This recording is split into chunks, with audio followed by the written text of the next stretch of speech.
escape now to another place now, but with you 'cause I don't want to be alone. Tell me if you want to follow me now, to follow me. Take me to your arms and never leave me. Don't leave me, boy. Tell me if you want to follow me now, to follow me. Take me to your arms and never leave me. Don't leave me, boy.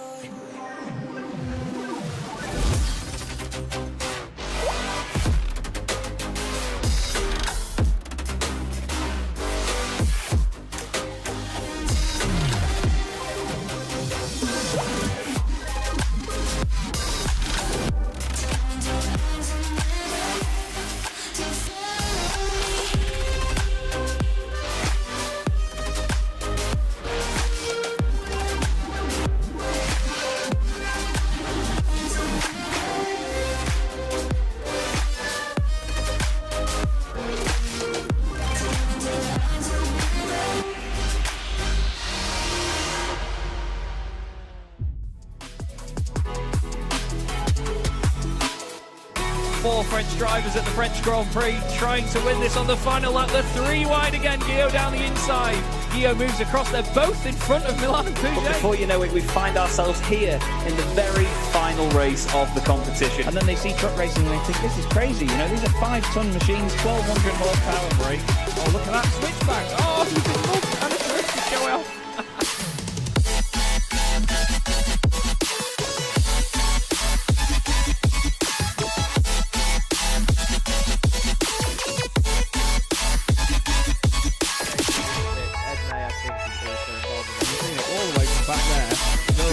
Gregory now, I love it. 10.5 minutes gone. Senna Lanson tries to go for the race lead.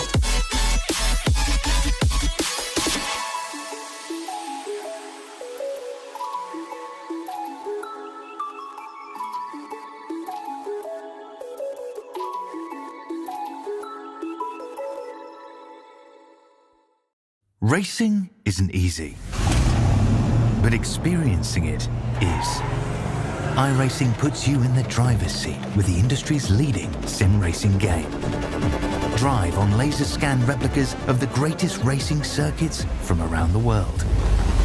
Go head to head against other drivers chosen by skill-based matchmaking to ensure competitive racing at every level. Compete across all your favorite series. In officially licensed cars engineered to deliver the most accurate driving experience possible.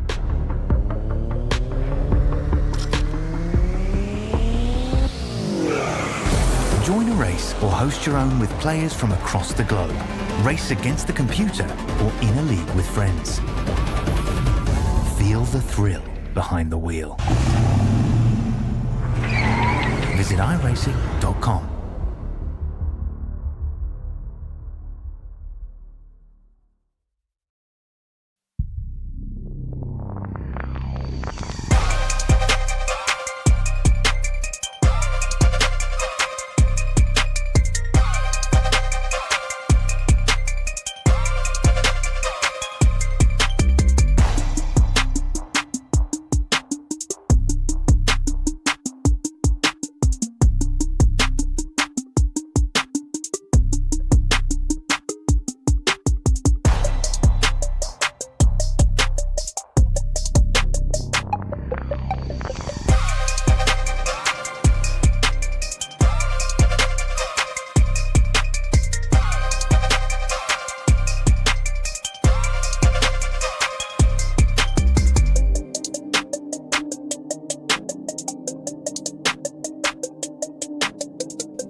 It all comes down to this. Hello everybody, good evening and welcome to Chaz Draycott Media and welcome to the final round of Season 3 of the Sim Racing Magazine GT4 Challenge here from the glorious Autodromo Enzo Dino Ferrari, known to you and me as Imola. It's fantastic to be here for this final round of the championship, a very difficult circuit for the drivers to get those final crucial championship points on, and myself, Chaz Draycott, and the wonderful Ed May will be commentating over all of the action and providing you the best possible look look at all this unfolding tonight. Ed, there's certainly more to play for than we've seen in previous seasons, isn't there, coming into this final round?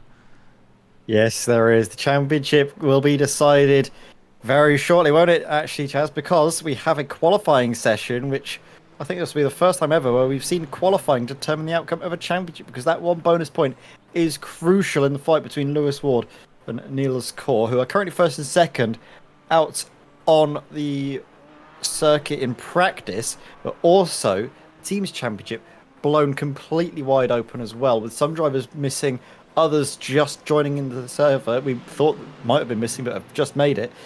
Really has thrown up a few surprises coming into the final race of the season, and what a venue to have it at. Absolutely, yes. As we see on our screen here, Lewis Ward leads the championship on 180 points. Niels Kaur in second place on 155 is the maximum of a race victory away, which would be 25 points. But basically, if he ties with Lewis, then Lewis will win on the fact that he has more race victories this season and more podiums and so on countback. So Niels needs to beat him by 26 points tonight, which is the maximum.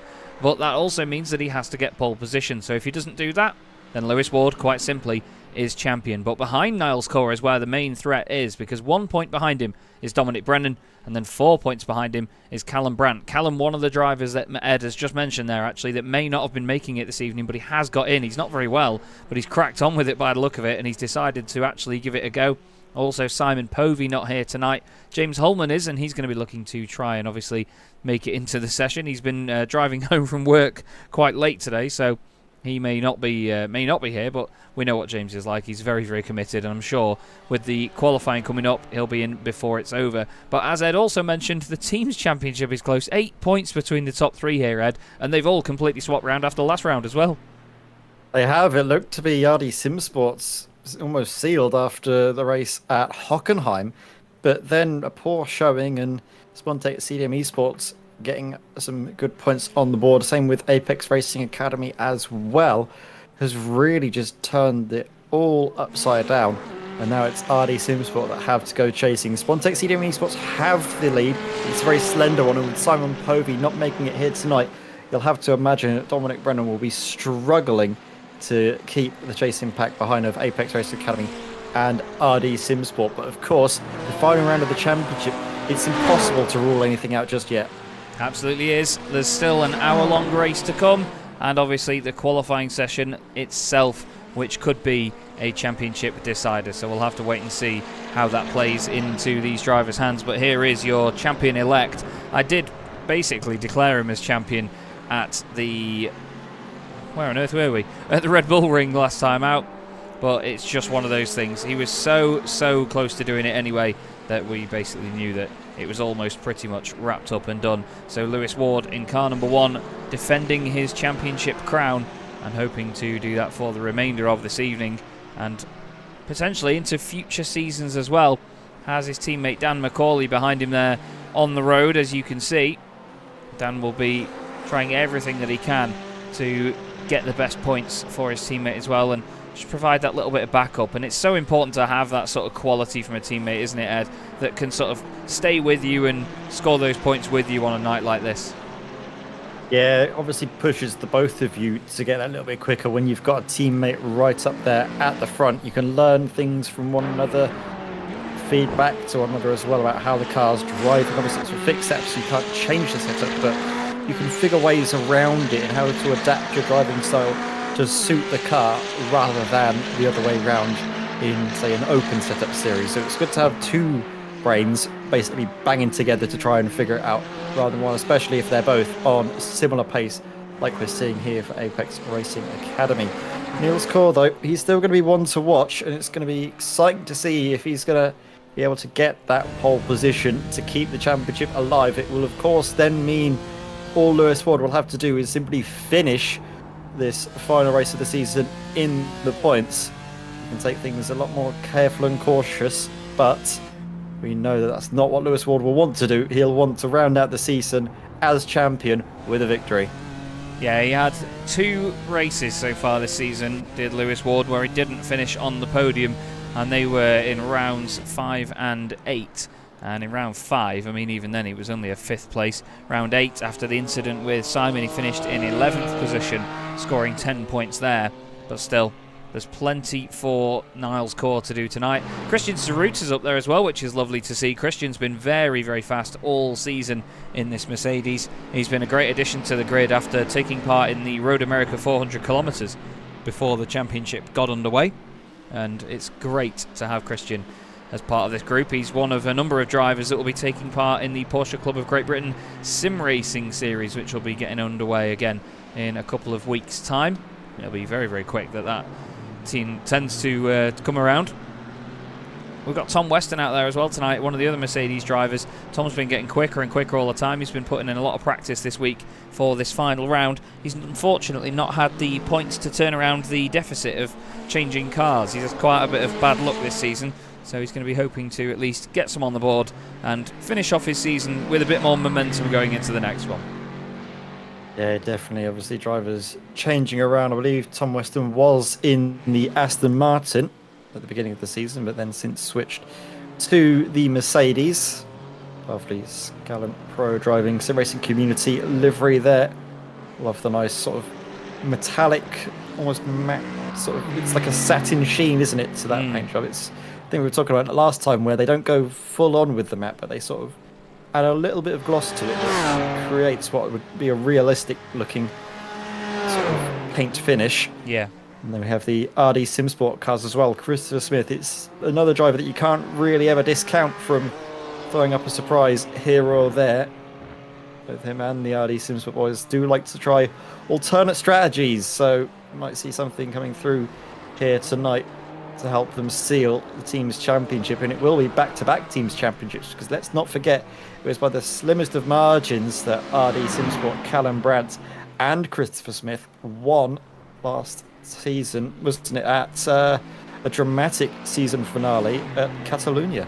Yeah, absolutely. There was amazing sportsmanship actually on show as well, and Callum Brandt got a special recognition for that as well, because he was in a fight for the championship win with Lewis Ward, and after contact with Lewis's teammate Dan, he slowed down selflessly, I can't say the word, to let Dan back through to prove that, look, he doesn't want to win a championship like that, he doesn't want to affect a championship like that. And it was amazing because he sacrificed his own drivers' championship for the sake of sportsmanship, and that's exactly what this championship is all about. You know, we've got a great group of people here, wonderful drivers and competitors, and such a great positive vibe throughout the entire thing. The practice session itself, though, has just come to a close. All the drivers will now disappear, and we will get a 15-minute qualifying session up. It will be quiet for just a moment, and then everybody will take to the circuit as quickly as they can. This will be the view as they all head out onto the track now, and it looks like the first one out is going to be John Barnes in the number 21 McLaren. He heads out, followed by Niles Core, and I believe behind him is Drew Fletcher, then Paul Goffin, Tom Weston and Oliver Carwadine in the BMW. Great noises from these GT4 cars. Dominic Brennan. Dominic's got a lot of pressure on his shoulders tonight, hoping to take second place in the championship from Niles Core. He's got his teammate Simon Povey watching from his VIP private box, I imagine. But it's going to be a nerve-wracking night for some drivers. I mean, Simon even said he was feeling almost as nervous as when he's in a race watching Dominic tonight here, Ed. Yeah, and it's the lack of control, isn't it? You don't really have any say in the matter. There's nothing that you can do but watch, and I imagine you're in a similar boat as their team boss. Obviously impartial as ever in the comments box, but yeah, I know that deep down you're going to be looking forward to seeing if Swantex can hang on to their championship lead, although it will be very difficult to do so with two drivers in both Apex Race Academy and RD Simsport hunting him down. He did, although, and heard through the grapevine that him and Simon put in a bit of practice in the days leading up to this season finale, so maybe that'll pay dividends, who knows. You never know. You never know. As Drew Fletcher's had a bit of a spin there, and he's going to take his moment to get back on the road. Gets you some good airtime, Drew. One of the championship sponsors, Drew, is actually as well. A massive shout out to Derbyshire Holiday Homes, and of course our other wonderful sponsors that join him on the great list: Orris Digital, Crockery Direct, Blinds to Go, and Mydas Simulations. Thank you to all of them for their fantastic support over the course of the season. This third championship has gone by so quickly, and we really look forward to doing this all again. It's without a doubt that we'll be doing more of these in the future, and the championship will live on. As we look now at Fausto Pinto, the Portuguese driver in the Aston Martin for Scalant Pro Driving. He's another one that will be taking part in the Porsche Club of Great Britain Sim Racing Series very, very soon. And he's just pushing hard here in the Aston Martin as it gets away from him slightly out the final corner. Now, it's so important, this final corner here, Ed, because it's quite a long lap at Imola, and to be honest, it's a very important run down the start-finish straight, isn't it? It's a key part of the track. Yeah, it's important to start the lap, but also important to finish the lap. It's so easy to pick up an off-track right at the end. They're pushing that little bit too hard onto the exit. It lures you in with all of that runoff, but the service, basically the track limits aren't deemed by the runoff area, they're deemed by the white lines. So I think actually the curbing itself, the red and white striped curb. So if you dip all wheels off of that and onto the runoff area, that's what sets you off, even though you'd see almost all the time drivers in real life categories here at Imola doing exactly that, using all of that runoff area and then probably just a bit more, as we see one of my favourite corners in motorsport down through Acqua Minerale, and then that rise up. It's deceptive how steep it is from the camera angles we got there, but when you go from the onboard shots, it's just almost like a straight upwards, like a cliff, isn't it, that you just have to scale? Yeah, it really is steep, very, very steep, and it feels even more so in these machines all the time. The chicane at the top has been renamed in recent years as well. It's no longer Variante Alta, it is the Grassini chicane, named after the legendary, I believe he was a superbike rider, or at least a Grand Prix motorbike rider was Grassini. We still have Tamburello, Villeneuve, Tosa, Piratella and Acqua Minerale and Rivazza. But yeah, the chicane at the top, no longer Variante Alta, but Grassini. Keep an eye on Niles Core there, just behind John Barnes. He's going to try and get pole position. That is what can keep him in the championship fight for the evening. He's done a 150.756. And it looks like Callum Brandt is not going out in this session, I'm afraid, Ed. I've noticed that James Holman is out there. Although Callum, no, literally as I say that, proves me wrong. So off he goes. We've got the two Apex Racing Academy McLarens working beautifully together, as always here. Lewis Ward just nipped in front of Dan McCauley near the start of this lap, and now they've swapped around. So Dan obviously giving him the slipstream in the early stages, and then Lewis now trying to take advantage of that and move forward as quickly as he can. But he doesn't have to do a lot tonight, does Lewis? He just has to be in it to win it, doesn't he? Yeah, he does. And obviously the best way to do that is to get the pole position. He can seal the championship right now without even having to worry about the race. Would he be able to do that though, as they come now down towards the final couple of corners? Rivazza's 1 and 2. Mostly over the curb on the inside through the first part, and then the second one they're a little bit shy and then try and maximise the runoff. Very nicely done. This could be a lap time to go top of the pile. We'll see how it is compared to his rival Niels Core. Whoa, he breaks the beam. Purple in the final sector. I think he's got it, yes, by under 1/10 of a second. So it's close as ever up in top. Helped out by the slipstream, of course, by his teammate Lewis Ward. But that is, as it stands, the championship going his way. Yeah, that's all he needs to do. That is absolutely all he needs to do. And to be honest, I mean, there's nearly 23 other drivers as well on this list that will be on his side effectively. It's not like everyone's ganging up on Niles Core, but if any of them take that pole position away from the German, then he will not have a chance at winning the title. But I tell you what, it is a testament again to just how fantastic Niles Core has been this season in that BMW, that he comes into the final round the only man with a mathematical chance of beating Lewis Ward in the title race. That camera is stupidly loud, I really do apologise, as Dominic Brennan crosses the line and goes fastest by 0.3 of a second. Would you look at that? What a time that is by Dominic Brennan. That's certainly putting the cat amongst the pigeons. Yeah, and that's the practice paying off. We sort of alluded to it earlier on, and it seems to be working out brilliantly for Dominic Brennan. There's also just out onto the circuit. Sorry for a moment, I think he might have dropped back into the pits, but James Holman has made it onto the circuit as well. A driver that was going to rush back from wherever he was back home to his sim rig has just made it in time for qualifying. Obviously there to partner his teammate Callum Brandt in search of back-to-back teams championships. Callum is still circulating as well to try and just score some points and try and get something on the board. What I did want to do for just a moment, everybody, I'm really sorry about having to do this mid-stream, but there is that camera angle that is on the start-finish straight. It's stupidly loud, so what I'm going to do is just try and figure that out. We'll see what Lewis Ward's time is when he comes across the line. Is it going to be enough for pole position?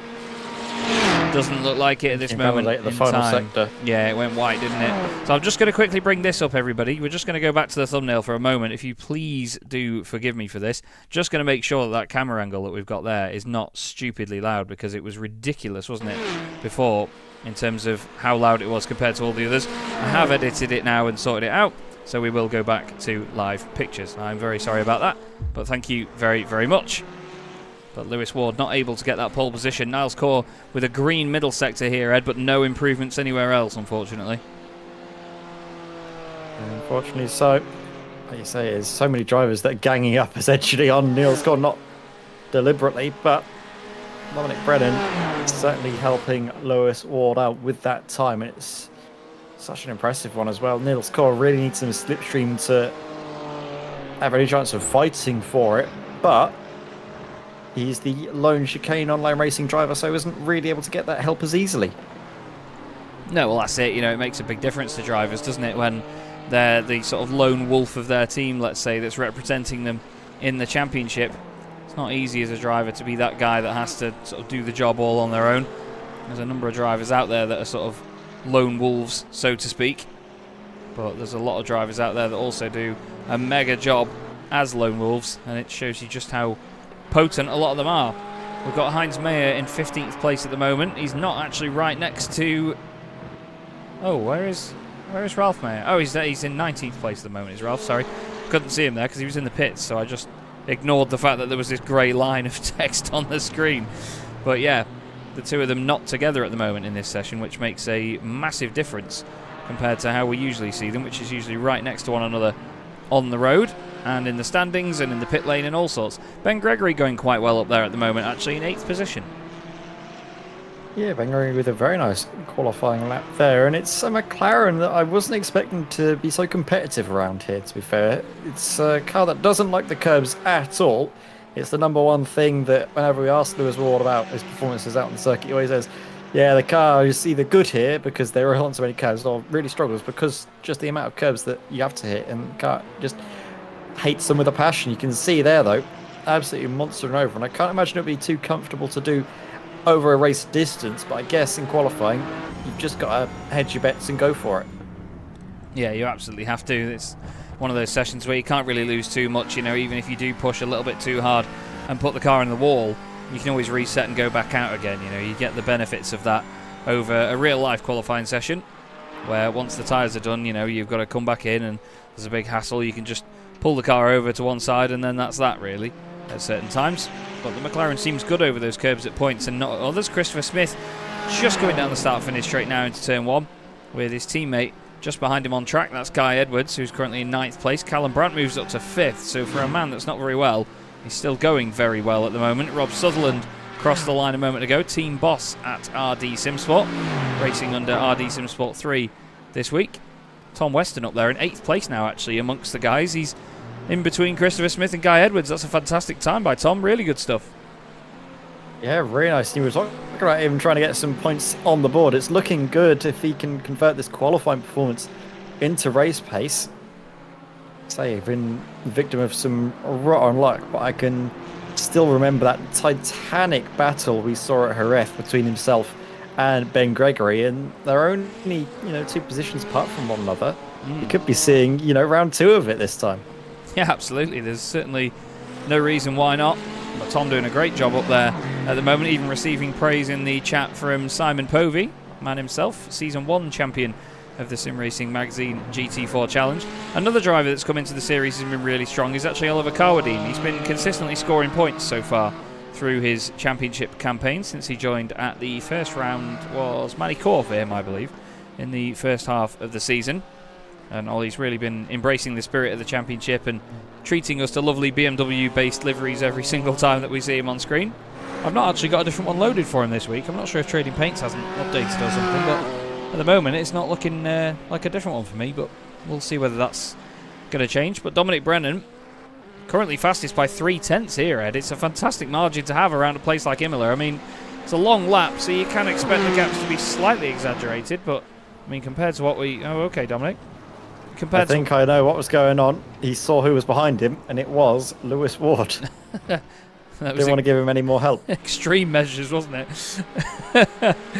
As there goes Rob Sharp across the line to start another lap. He's currently sitting up there in 4th place. Solid stuff as always from Rob, and he does go well here. He said that he likes this place, didn't he? So we certainly expect some good things from him, and a nice tidy race. A typically Rob race would be absolutely a dream here for him, wouldn't it?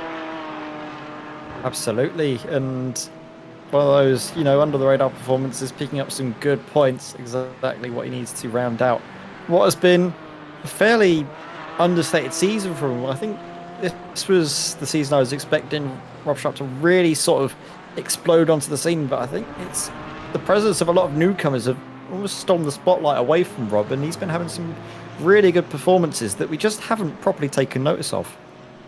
Yeah, absolutely. He's just not been able to convert them, has he? Unfortunately, as James Holman, well, he's a man that's been converting, hasn't he?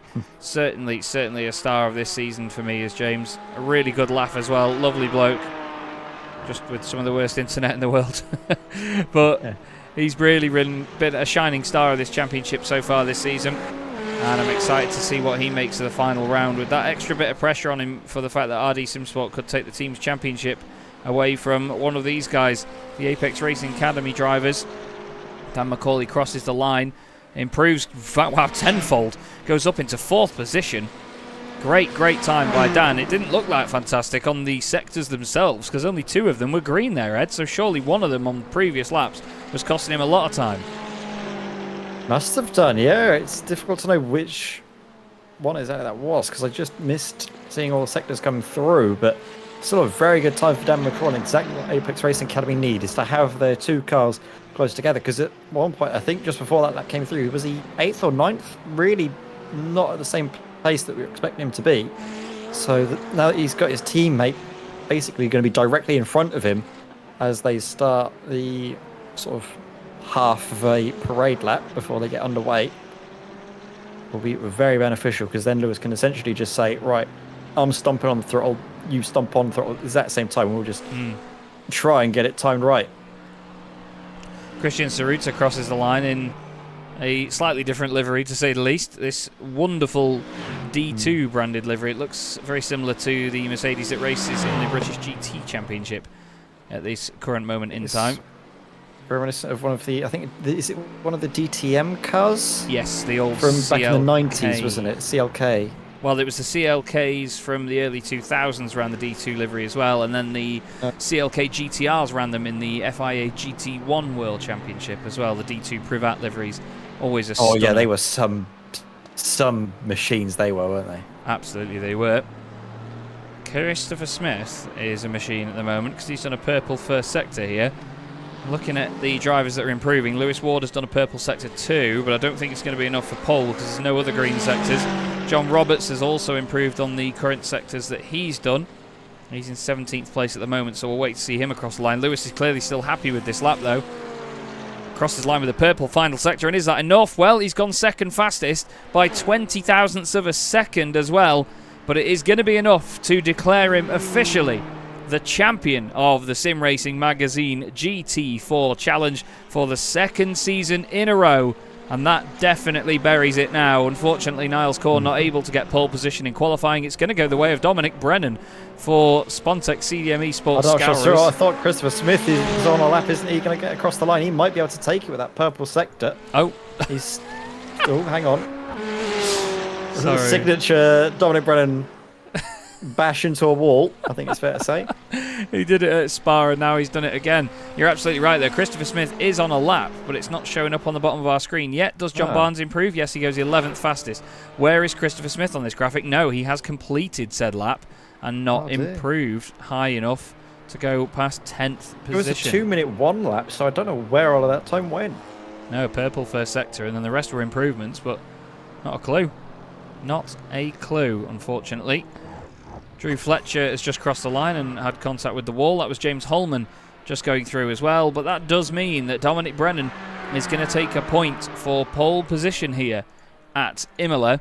And what that does mean is that right now he is en route to be tied with Niles Corr in the championship now. It is officially a tie for second place in the standings. Unbelievable stuff.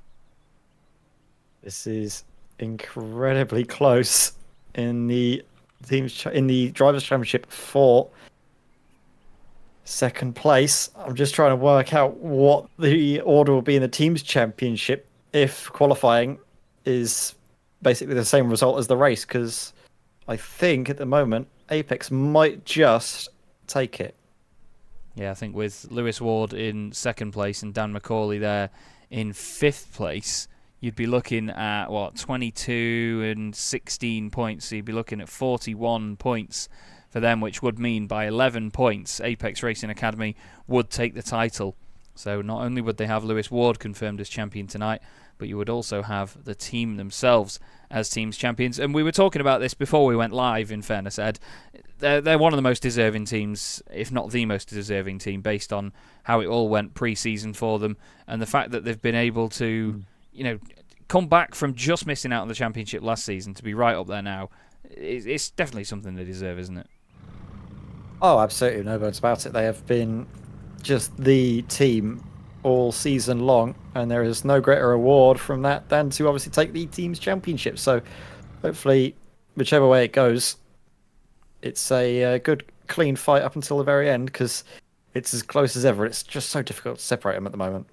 Yeah, for sure. We'll have to see how it all balances out. But of course, the RD SimSport boys, persistent as ever and really, really going for it in this final here. Callum Brandt and James Holman both up there inside the top 10, ready to take the fight to them. It's Dominic Brennan on pole position for the final round of the season, alongside newly crowned champion Lewis Ward. James Holman and Niles Corr make a very exciting row 2, with Dan McCauley and Rob Sharp ready to have some fun. The Scottish third row on the grid just behind. Christian Saruta is 7th, ahead of Callum Brandt, with Guy Edwards and Christopher Smith making it an all RD SimSport 2 5th row.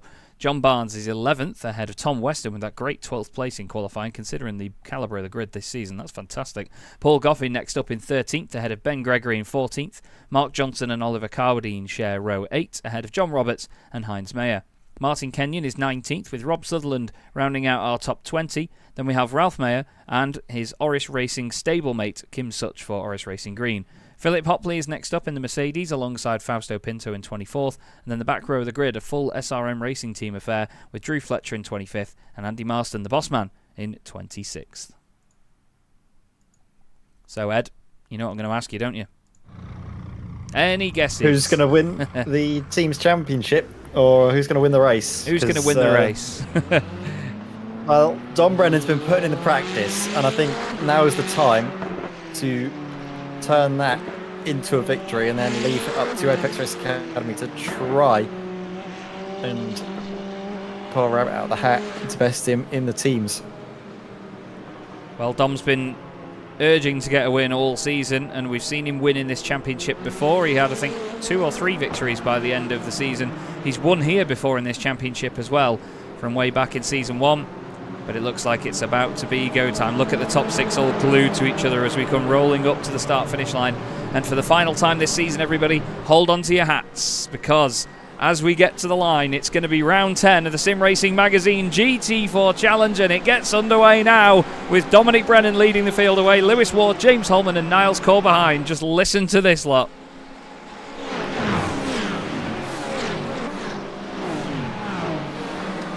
All piling down towards turn 1. It looked all tidy to me, Ed. What do you reckon? Yeah, nice and clean into Tamburello. They seem to be going side by side. Christian Saruta looking up the inside of Rob Sharp. That's for 6th place, and I think they continue to go side by side as that's Niles Corr and Dan McCauley getting a little bit argy-bargy. They sort themselves out coming into Villeneuve, but these two, they're still going side by side over the curb, and there is contact, and there's going to be a pile-up. They need to all just be very careful, slow it down, don't barrel through, and that was exactly what they need to do. Just back it off and let it all carry on. Callum Brandt's been taking out in amongst all of that, and there's another towards Tosa. That's Mark Johnson and also Martin Kenyon off into the gravel there. So it's all kicking off. We were saying how clean and careful they were, but it was that too wide moment between Christian Saruta and Rob Sharp. Yeah. And I think it was Rob Sharp just getting a bit too unsettled over the curb. Spat him over to the left-hand side of the circuit into, well, Mercedes that didn't really have anywhere else to go, unfortunately. And if it's a little Porsche versus the Mercedes, I know which car I'm backing to come out on top all day long. Callum Brandt now pushing back through the field. He's gone past Oliver Carwadine. He's going to be fired up after that one. Not only is he not very well today, but he's going to be certainly raging after that. I know that it was a very innocent mistake. He didn't really have anywhere to go at all, did he? We'll have to have a quick look back at it, though, and see how it all came about, because it was down to Christian Saruta and Rob Sharp, wasn't it? These two were side by side through the chicane. Rob just gets that little bit over the curb, bounces off him, and then Callum just goes into the back of him. It all checks up very quickly in front of him. It's amazing that no one else hit them as well. Really well done by them. But here's what happened with Mark Johnson and Martin Kenyon. Oh, Mark was just going for a wider line, basically, just to try and avoid the incident. I don't think Martin knew that they were that sort of close together, or in that close vicinity, and the two Aston Martins pile into each other. But already, one lap down in this race, and the lead battle is well and truly on. And we've got, well, the top 3 teams in the championship filling the top 4 places in the race already, Ed. Here we go. James Holman there just behind these two that are battling for the lead. Obviously, Lewis Ward, he's got the championship wrapped up. He wants to do the business for the teams, but he doesn't need to manage anymore. He's done with that. He's the champion, and he wants to round it up with a victory, and I don't think we'll be seeing him contentedly sitting behind Dominic Brennan for too long. He's going to be pushing him all the way and trying to force a mistake here. Absolutely. Let's not forget that he's only won 1 race this year, has Lewis Ward. Only 1 race this season, so he's definitely going to be pushing to try and get that. Dan McCauley in 4th place. He'd be really, really happy to finish there.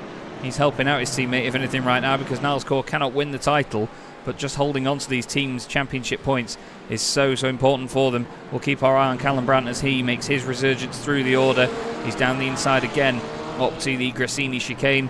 He's going to maybe look down the inside of Paul Goffin. Paul doesn't concede, though. Callum's got to try and focus on getting a good exit here down towards Ravazza. We know just how good Callum Brandt is. Those 2 victories at the very beginning of the season were epic beyond belief. Amazing strategies by him and the RD Simsport team. It's definitely their strategy in this championship, and we've seen it in previous seasons as well. It's just great to have Callum with us as well. Just awesome to see the determination. You know, he'd messaged me not long before we went live saying that he wasn't very well and he wasn't going to be able to make it. Thanked us for the championship, and that was that. And then all of a sudden he was in the session, and, well, great determination. That's what we love to see. Let's see who's our biggest mover at the moment. It is Fausto Pinto. 7 places gained for him amongst all that chaos, so Portuguese driver making moves. Yeah, it's definitely going well. Actually, I was just noticing as well, I think there's a bit more damage than it seems on Callum Brandt's car, because he isn't gaining at all on Paul Goffin in the slipstream. It's on the left front, sort of the splitter pushed in, and he's really struggling to reel him in down these straights. You can just see it there. That was where the contact was made between himself and Rob Sharp. And again, we were talking about Callum Brandt and his rotten luck, but with Rob Sharp, what were we talking about him in qualifying, about the way he just needs a bit of luck to go his way and he'll be on for a really good result?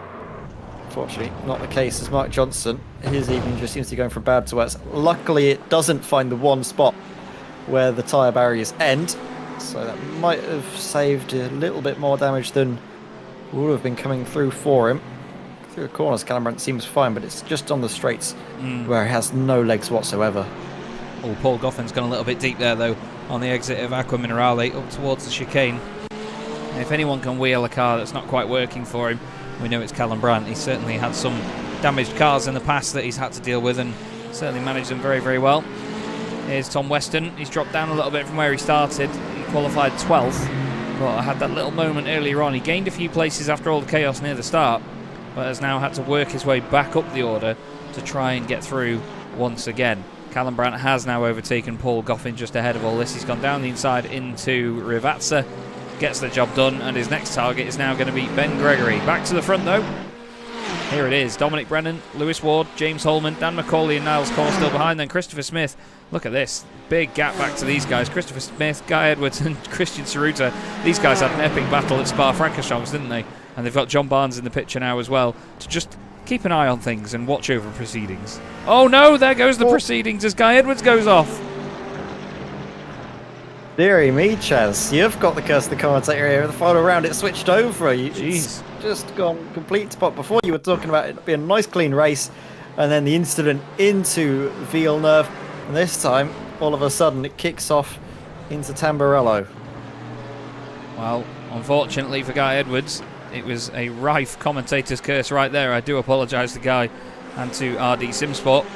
But that's how easy it is to do around here. This is the thing. A lot of drivers came here knowing how difficult Imola was going to be for them, because those curbs, those monstrous curbs, can be a nightmare. I've stood on some of those curbs in real life, and honestly, you do not understand how massive they are until you see them in person. They are colossal things. I mean, I've got quite big feet, but it was a good 2 or 3 steps across each way to sort of walk from one end of a curb to the other.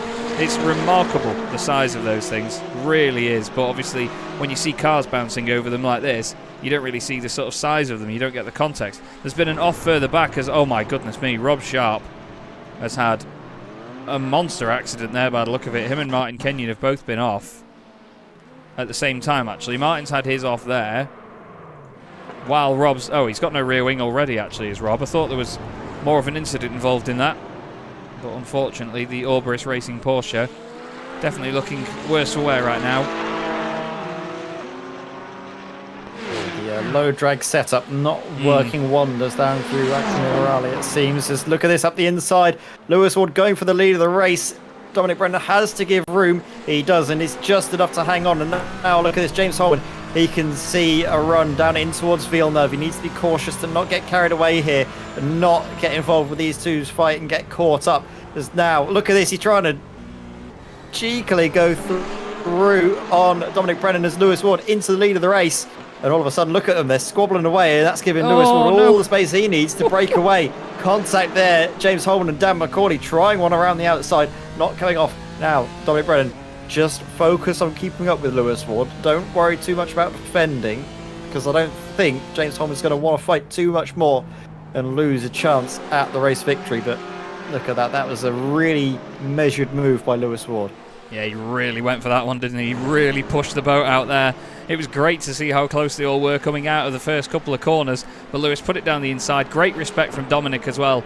Really nicely done. But then watch James Holman here. He tries to go around the outside of Dominic. He looks to the inside, then comes back over to the right slightly. Dan McCauley arrives on the scene. Suddenly has to get out of it, and somehow, I mean, great reactions from Dan. Doesn't go into the side of him, but the battle continues on, and Brennan still trying to chase down Lewis Ward. We're not even a sixth of the way through this race yet, and it's all starting to kick off a little bit here. A bit further back, though, as well, another piece to the puzzle is Callum Brandt, and he's chasing down Ben Gregory on this fantastic continued rise back up the order.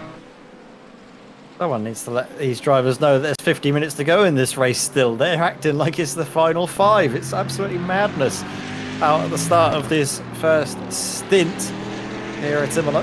Also, we expect the drivers to make 2 pit stops, but don't rule out a master stroke of strategy. Is I think that's Ben Gregory, maybe with a slowdown from the chicane, or maybe being tactical. Knows the pace of Callum Brandt, wants to get in his slipstream to try and break away from the chasing pack, but you can see there is a struggle, and Ben really had to lift off because Callum's not got that same level of straight line pace that he should have with a healthy car. Well, we know now as well, out of everybody, Callum Brandt is going to wheel the hell off this thing when it comes to the twisty parts of the circuit. Here's Ralph Mayer just being overtaken by Drew Fletcher. Drew gets through into P21, the Team Sim Racing Magazine B car. He's trying to just pick up a few more points in the Drivers' Championship. As ahead, there's a battle going on between the 2 Orris Racing Green machines, which is Kim Such and Heinz Mayer, with their differing wheels and wing mirrors in these gorgeous looking Porsche Caymans. What are they like actually in terms of the Teams Championship, these guys? Well, who in the Drivers' Championship is ahead out of the 2 of them at the moment? It is Heinz Mayer on 23 points. Kim is on just the 5 at the moment, so it's definitely going to be Heinz's battle to lose in the sort of inter-team fight, let's say. Guy Edwards making his way back up the order as well now, Ed, so it seems like a night of comebacks here for RD Simsport, but they're good at those. We've seen them do it a lot before. Yeah, they really are. It's going quite well for them. Also, actually, you're talking about the championship. I'm also interested in the battle of the 2 Meyers, of Ralph Meyer and Heinz Meyer. Ralph Meyer with 31 points, Heinz Meyer with 23. So the 2 of them, Ralph Meyer has been having the best run of it, but at the moment, Heinz Meyer is currently out on top. So we could be seeing a change. Maybe not via the amount of points that Heinz will need to overtake Ralph, but still will make it all the more closer. Maybe they'll finish together at the end of the championship. You never know. They absolutely have the ability to. We've seen it many times before. As Tom Weston gets past Rob Sutherland and moves up into 15th place. Not sure actually how he dropped behind Rob there, because I think... Oh, Rob actually passed him not long ago. I think Weston made a mistake. John Roberts went past him. And then Rob Sutherland did as well. As Tom's just overdone it there, you see. John goes through. And then Rob gets a fantastic run on the pair of them. And he's going to close right up. Gets on the brakes even to make sure it doesn't go into the back of them. But then with this fighting going on, Rob's surely going to get a chance to go down the inside. Oh, there was a bit of contact there actually in front. And Rob takes advantage beautifully. But now... Tom has got back on it, got back in front once again. Very nice indeed out there for Lewis Ward. Currently trying to break away from Dominic Brennan, but it's not working. That last lap, Dom did close by a 10th, and the slipstream is going to just bring that Spontex CDM Esports Scourers McLaren all the more closer as the laps wear on. So while Lewis is in a comfortable position, it certainly won't be that way for long. The same can be said for Dominic Brennan, to be fair, with James Holman just breathing down his neck there into the Grassini chicane. Yeah, the Porsche looking, well, I was going to say menacing, but it never looks menacing. It's quite a cute little car, isn't it? The Porsche 718 Cayman GT4 Club Sport MR, whatever the hell it's called. Great looking machine though. Like I always say though on iRacing, it looks a little bit too narrow. It looks like it's been sort of squished from the sides and it's a lot taller than they are, but still, good looking bit of kit all the same. So too is Niles Corr's BMW. He needs to stay ahead of Dominic Brennan though, doesn't he? The two of them are tied on points now coming into this race after qualifying, which makes our lives easier because we know who's going to win in the championship out of those pair for second place. It's whoever finishes ahead. So is there a bit of a strategy coming into play here, do you reckon, Ed, with Niles Corr sitting in 5th place? Do you think he's going to be able to save any fuel in this sort of current scenario? He always seems to be one of the drivers that has saved the most amount of fuel when we get to the pit stops. We saw it at Spa where he saved a huge amount, and that actually puts him ahead of Simon Povey. It was for the final run before Simon's pace just proved too much, and he's tried it at a few other circuits as well. I think it was Red Bull Ring where he was able to save a lot of fuel, but the issue of the strategy was that he had to, I think it wasn't that the issue with the strategy, it was more him missing his pit box, wasn't it? Because he ran it so low, he went past it and then had to tow, which cost him so much time. Without that, who knows what could have happened. But again, we know that Niles Corr has the ability to save that fuel and could be a real difference maker here when the fight out in front is as close as it is. A few seconds can make all the difference in the world. Yeah, definitely, and if it keeps you out of the slipstreaming range of other people as well, or keeps them away from you, then why not? And Niles Corr will certainly be trying something now because he knows that he's not going to get those guys on outright pace. He can't win the championship outright, so his next priority is focusing on Dominic Brennan in the Spontex CDM Esports Scourers McLaren. We look here at John Roberts chasing Oliver Carwadine. There was just a bit of a switch around actually with their positions. Oliver moving up into 13th place. Paul Goffin just ahead of the pair of them. And then behind them, Tom Weston, then Rob Sutherland, Kim Such and Heinz Mayer still close together. Those two teammates down in 18th and 19th. Philip Hopley on for the final championship point at the moment.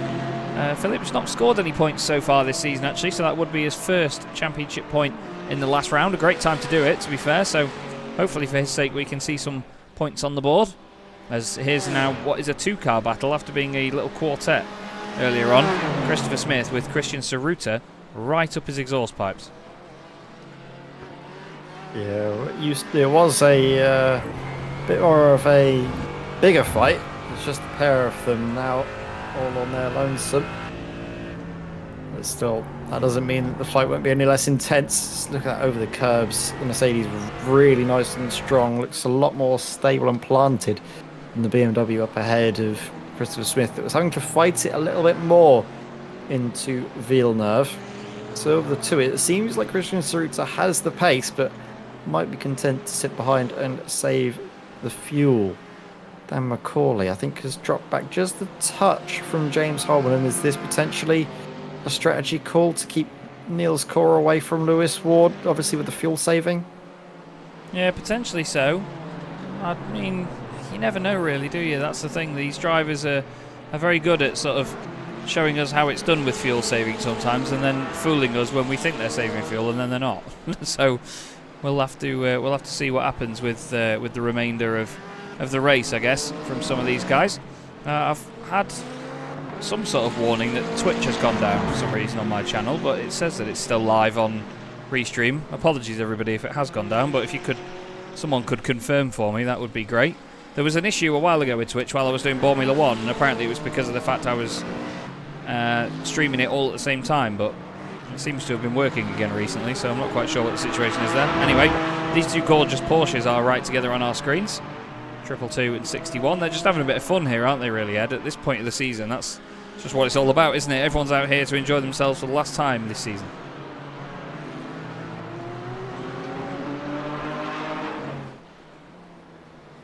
Christopher Smith still holding on. Flipping heck, he was monstering that curb there. I just realised my mic was muted there as I was taking a drink and forgot to unmute it. But We've all I was done just it, mate. following on what you were saying. It's basically the drivers having a bit of fun together as teammates. And it's just sort of last day of school vibes, isn't it? Where everyone's sort of doing their own thing. The rubber gets thrown out the window, and obviously you've still got to be somewhat sensible. But other than that, you can sort of do what you like.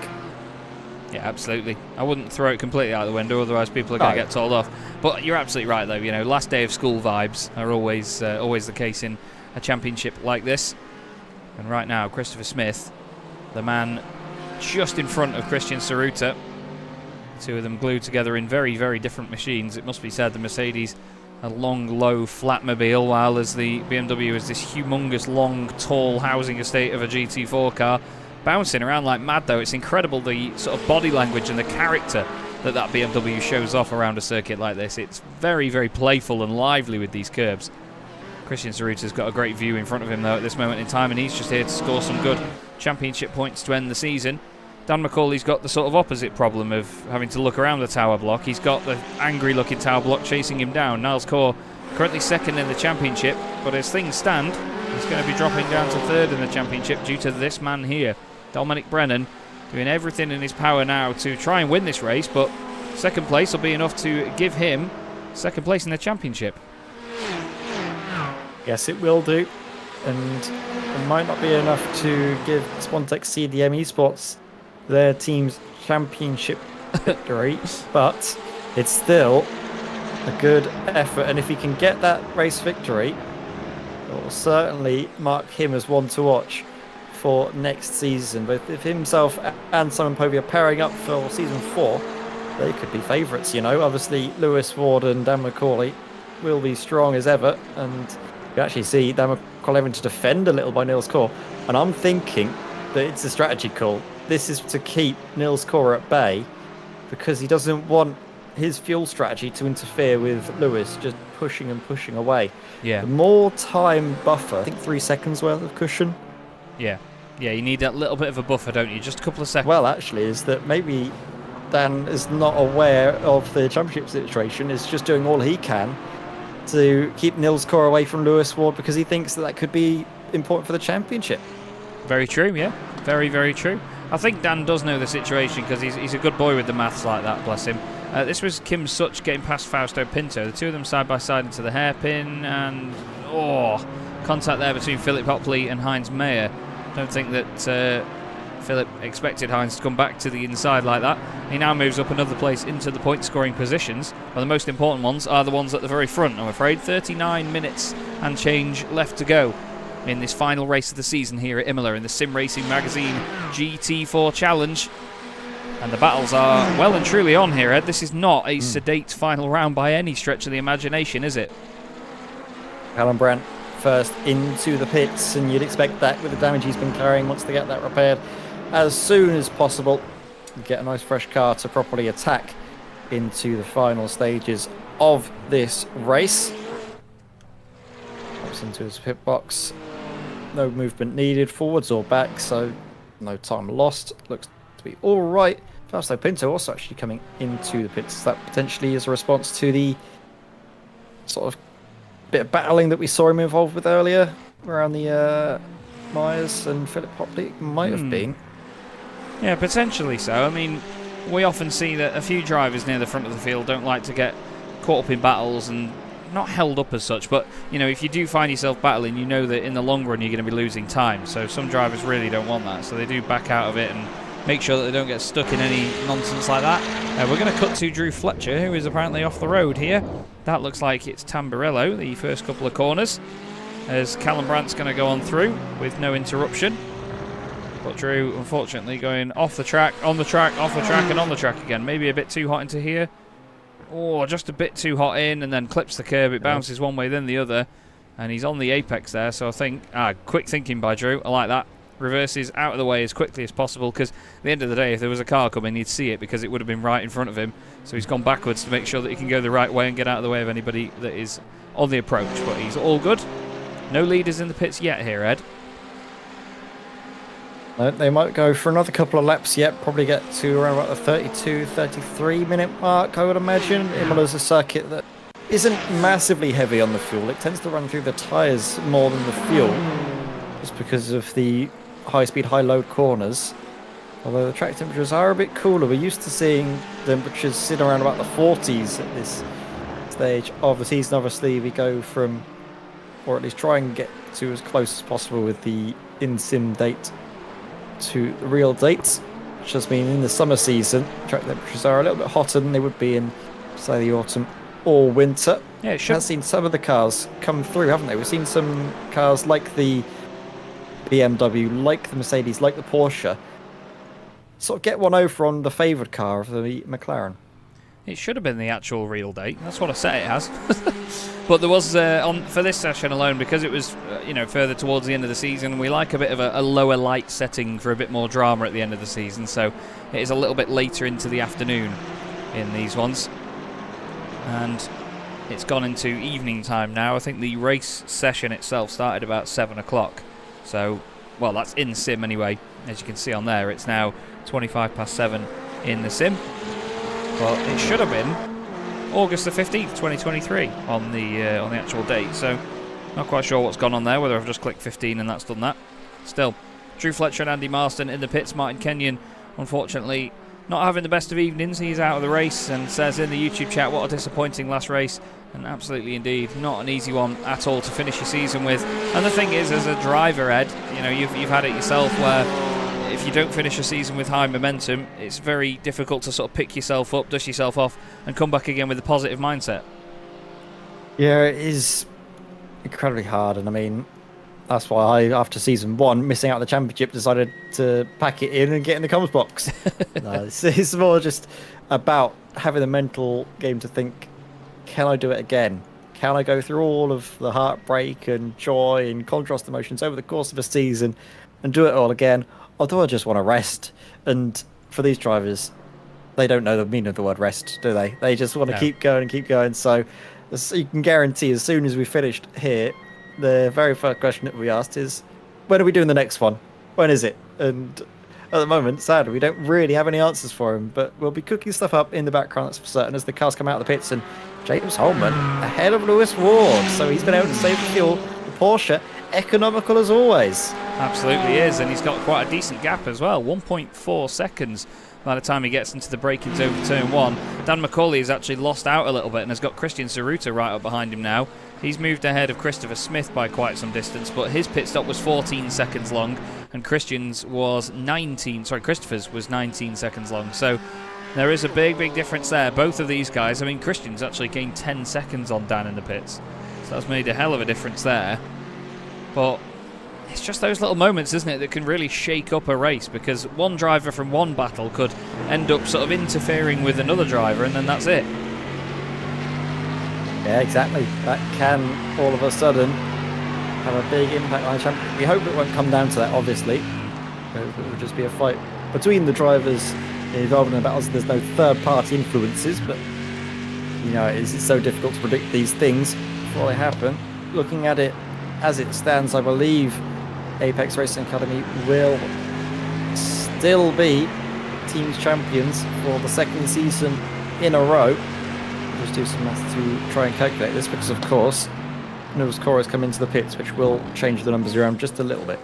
Yeah, he's there stationary in the BMW, while James Holman effectively leads this race at this moment in time, but it depends how much fuel Nils has managed to save. James Holman's pit stop was 21.4 seconds, and the other three drivers that joined him in the pits were 24.2, 8 and 6. What about Niles Core? 21 seconds, 22, 3 and 4, and gets moving. 24.5, pretty much bang on in the middle of the other drivers. James Holman is going to fly past on the right-hand side of shot. There he goes in the Porsche. Niles Core is going to take some time here to get back up to pace, and I think he's going to be still in a battle with Dan McCauley and Christian Saruta. Let's have a look at them. There's the Mercedes and the McLaren right together. There is Niles Core coming out of the pits. Is Dan McCauley going to make it down the inside? No, he is not. Christian has to back out of it as well. And Niles Core has made up a place in the pit stops there, Dan. Ed, sorry, I was reading off the sheet. That's all right, no worries. So, having a look at the numbers now, Apex Race Academy will be teams champions by 4 points to RD Simsport. Current tally is 290 to 286. But it all relies on Callum Brown. If he can get a bit of a shift on and maybe get a position here or there, obviously Christopher Smith won't really want to fight him too much, so that'd be an extra point going his way. James Holman obviously hanging on to lead the race. We don't know what Niels Core can do. Maybe he can get ahead of Dominic Brennan and Lewis Ward, which will then drop Lewis Ward back by a couple of points. It's just ever so many moving parts that can still go in one team's favour or the others. Of course, Dan McCauley as well, scrapping away with Christian Saruta, so that could be another bit to keep your eyes on. All of these little individual battles that might not really amount to much in the moment can collectively have a big impact on the championship. Yeah, all it takes is for one driver a bit further down the order to just drop one place in the championship, and then somebody near the front to just swap around once, and all of a sudden, you know, someone that we may not have had our eyes on so proactively could really shake it up. So there's a lot to keep your eye on in a championship like this that changes so rapidly. Tom Weston finds himself in another battle. He's had a very lively evening so far. He's chased and overtaken a lot of cars and then lost places again and again. But he's now back behind Oliver Carwadine, the privateer in the BMW, as James Holman does his fastest lap of the race, now crossing the line in the Porsche. 1.2 seconds ahead of Lewis Ward. It'd be a fantastic way to round out the season for James with another race win, because as soon as he lit the candle and really got on with it, Ed, he's been insane, hasn't he? He really has. He's just trying to pull away now from Lewis Ward, but it isn't the case with this slipstream here. Basically, they run out of Rivazza down towards Tamburello. It's so long that James really can't do much to keep the McLaren away. So all the hard work saving the fuel, it's not helped him to break the toe whatsoever. So Lewis Ward will close up, as will Dominic Brennan, but this trio out in front, you've been saying, have managed to build the gap to Niels Core. And I think the battle between Niels Core and Dan McCauley is going to be very interesting to watch, because Dan's going to have a big incentive to get as many points as he can from tonight, and that will of course mean scrapping away with the Niels Core that will be doing everything he can to try and close up to Dominic Brennan for that all-important second place in the championship. And it is all important as well.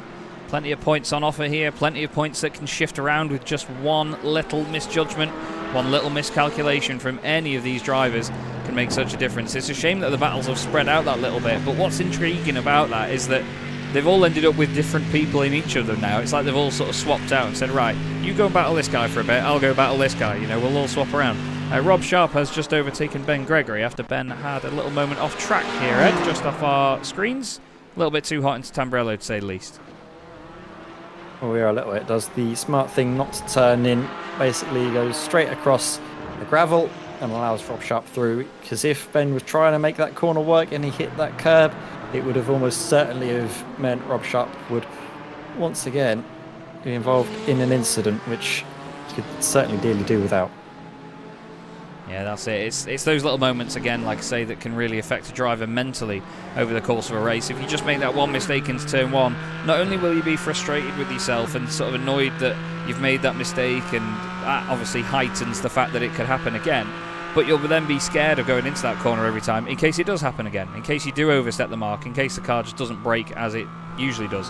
And we spoke to Dan McCauley after Hockenheim, didn't we, after Simon Povey made his mistake and hit Lewis, about the ABS on these cars. It's very finicky. It can be really good because they can stop really well. The Porsches are fantastic, especially on the brakes. But if you do just get it moving around that much laterally, if you have the car with this any sideways sort of movement, lateral movement, like I say, the car can just not stop at all. It just really doesn't want to come to a halt as Kim Such throws it up the inside of Fausto Pinto. Great move for 18th place. Lovely. Gets it stopped for Tamburello. And can Heinz Mayer now make a move on the Scalant Pro driving machine instead? He doesn't have the run at the moment, but that was lovely by Kim Such. Great manoeuvre. Lovely stuff, and Lewis Ward is a man on a mission. He's just on the fastest lap of the race into the 49s, a 49.85 last time around, really closing up to James Holman and actually breaking away from Dominic Brennan. And that's really important for the race and also for the championship, because if Lewis Ward was to drop behind Dominic Brennan, he suddenly goes from scoring 22 points for his team to just 20. So that's 2 points just taken in one position. And means that then Callum Brandt, if he can get ahead of Christopher Smith, and then Dan McCauley drops behind Christian Sarut, the championship is all of a sudden then blown wide open for RD Simsport to take it. I think, though, based on race victories, it would be RD Simsport, wouldn't it? Yeah, it would, yeah. Because Callum Brandt got 2 at the start of the season. James Holman then did 3 midway through the season. And then Callum got another. Lewis Ward has only won twice, hasn't he, I think? He's got one win for Lewis Ward. Yeah. And then didn't Callum So Brandt if they get a tie third? on points, yes, I think so. But I think if they then tie it on points, then it will go to race victories, wouldn't it?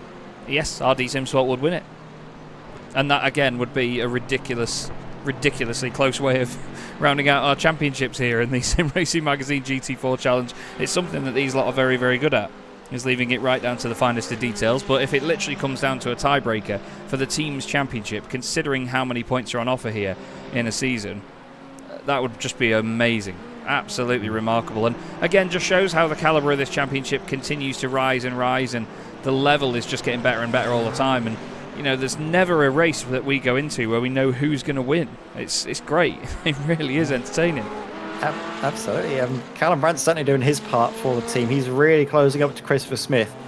That last lap was a second faster, near enough, than the BMW he's chasing down. And you can imagine that Chris will not be too keen to fight this one that hard, you will imagine. Doing his best for his RD Simsport stablemate. Of course, officially not part of the same team, but they're all entered in under the RD Simsport banner. So you'll assume that they'll be talking to each other and getting it all sorted out where he's going to be let through to minimise the time loss. Once he gets past Christopher Smith, then that is a big ask, because it's 8 seconds to the pack up ahead. If, say, Nils Gordam and McCoy Christian Suter are properly battling, there is a world where Callum Brandt arrives on the scene, takes all of them, and wins the championship. So many permutations that could happen, might not, probably might not, but it's so great just to talk about and speculate. It's one of my favourite things to do, as you can probably tell. We love to speculate up here because It's admittedly, great fun. sometimes in these races, there isn't always constant battling and constant overtaking. You know, this isn't touring car racing. There's a lot of strategy involved here in these races. They are 1 hour long with 2 pit stops, drivers having to save fuel, having to think about tyres as well in certain cases. I don't think they're going to be thinking about that so much this evening, though, because this isn't going to be a tyre churner, this circuit, in its current temperatures. It's only going to be getting cooler as well. It's still at 25 degrees with 23 degrees air temperature. Certainly wasn't that cool last time I was at Imola. I think the first time I ever went, it was 38.5 degrees when I landed in Bologna. It was unbelievable. But this is not going to be a round that really hurts the tyres that much, you know. I think it's going to be one that, oh dear, is more about saving fuel for the high-speed bits, as Philip Hopley, I think. Oh no, he did get away with that. Fausto Pinto just coming back on the circuit there after a bit of an off. Tamburello side by side with Heinz Mayer. He's going to clip the grass, and whoa, skims across the front of Heinz's car. Don't know how he didn't hit him there, but it was almost a bit of a talent there, wasn't it? Somehow not hitting him. That was very impressive. Good awareness by everyone there to not get collected by Rolf Meyer. What's happened to Rob Sharp? What's gone on with... Oh, Rob Sharp, what happened to him is he pitted on lap 4. Oh, yeah. Very early on. And I was just coming in on, well, the last lap 17. Oh, he had a lot of damage early on, didn't he? I forgot. He had damage early on. He basically just carried on going, persevering, getting to the point where he could then make it on just 2 stops to that. Has put it back into traffic. He should get through, probably not into Acqua Minerale. Would be a very brave move if he was to.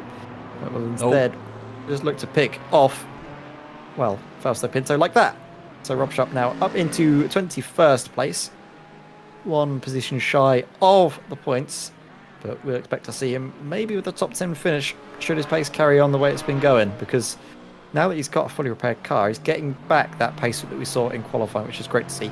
Talking about pace in qualifying, while Devon Brennan did get it on pole position, he just can't match up with Lewis Ward, who's been an absolute machine, pulling now 2.5 seconds the gap from 2nd to 3rd. So James Holman, he doesn't really have any help from Dominic Brennan keeping Lewis occupied. It's just going to be a straight fight between James and Lewis for the lead of the race. At least that's how it seems. We don't know if Dominic Brennan's trying some strategy, maybe saving some fuel in clear air.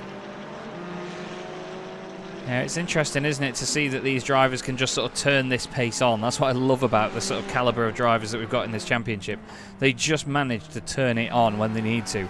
I mean, as a driver, when I was ever sim racing, I'd just be flat out all the time because that's all I can do because I'm just not quick enough. But some of these guys know the game. They know how to play the situations. They know when to push and when not to. And it's just an amazing thing to be able to see that difference in pace from the outset. You know, we don't have to have any sort of insight or any knowledge or notification from them that they're changing this pace and going for it.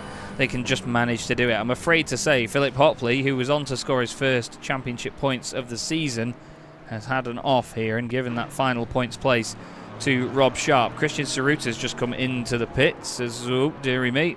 That is what happened to Philip Hopley. He just hits the end of the tyre wall.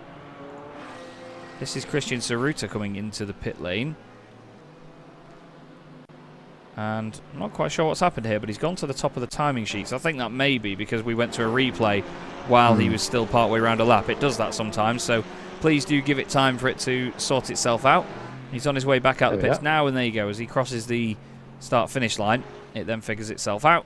Paul Goffin goes past him in the McLaren. John Robertson, Ben Gregory, and John Barnes, all from Boosted Motorsport and Boosted Jericho, have made their way through. There goes Oliver Carwadine. And Christian Ceruta probably hoping to get a bit more clear air here in these later parts of the race to just go on a bit of a run and get some fast laps in. He's done a great job with these pit stops. He's down in 15th position, but obviously, looking at the pit stops themselves, that is going to switch around again very soon. Yeah, I don't think he wanted any part of that battle between himself, Nils Core and Dan McCauley. Just, like you say, get the clear air, put the lap times in, essentially then just qualifying pace up until the end. Speaking of pace, Callum Brandt, whilst this guy, one of the fastest guys out on circuit, was into the 49s last time around. So he's really chasing down that 5th place Dan McCauley, and that's going to be big because that's RD Simsport getting ahead of Apex Racing Academy in the race and also for the team's championship. Look who's together on track, Ed. Well, in terms of positions anyway, they're 5 seconds apart, but Heinz Mayer and Ralph Mayer are together in terms of the timing sheets on the left once again. Anyway, you're absolutely right though. Callum Brandt, considering he's not very well today, is putting in a Herculean effort, and hats off to him and RD Simsport for their continued Herculean efforts all throughout this season and last season. They are so entertaining to watch as a team and as drivers in this championship. Fielding 3 teams for us as well in this campaign. We thank them for bringing over such great numbers. Rob's been a star, and he's still out there as well. Don't forget the boss man. Unfortunately, Josh Wiggins not with us tonight, but he's had some of the absolute moves of the season as well so far in this championship. He's been good fun to watch, and Rob's been plugging away in the plucky Aston Martin, and he's currently on his way to more championship points as John Roberts, Featherfoot Roberts, into the pit lane. Yeah, John Roberts, and I think is it John Roberts and John Barnes that have quite an interesting championship fight on hand. It is. They're both tied on 34 points, 17th and 18th. The 2 Boosted Motorsport drivers as well. You can tell that they probably picked the right team to be in. For the Boosted Squadron, both equally matched as ever. Well, they call themselves Only Johns. Who can be Top John? Yeah, absolutely. But they call themselves Only Johns, do John and John. As oh dear, Heinz Mayer has said no. After you, Ralph. He's had a bit of a spin down at Tamburello, unfortunately. And Ralph Mayer now goes in front of his brother for 17th position. He's gained 4 places so far in this race. Kim Such is our biggest mover, gaining 6 actually, so he's had a really solid run from outside the point scoring positions. Rob Sutherland has actually gained 5 as well. We were looking at Rob just a moment ago. He's had a really good run of it. starting 20th and moving further and further inside the points. Ben Gregory has got inside the top 10 from outside of it as well. That's always something that we try and keep an eye out for, because I mean the top 10, 12, 15 in this championship, Ed, is all so tightly contested all of the time that, I mean, getting a top 10 result is a really good merit, to be fair, isn't it, in this series?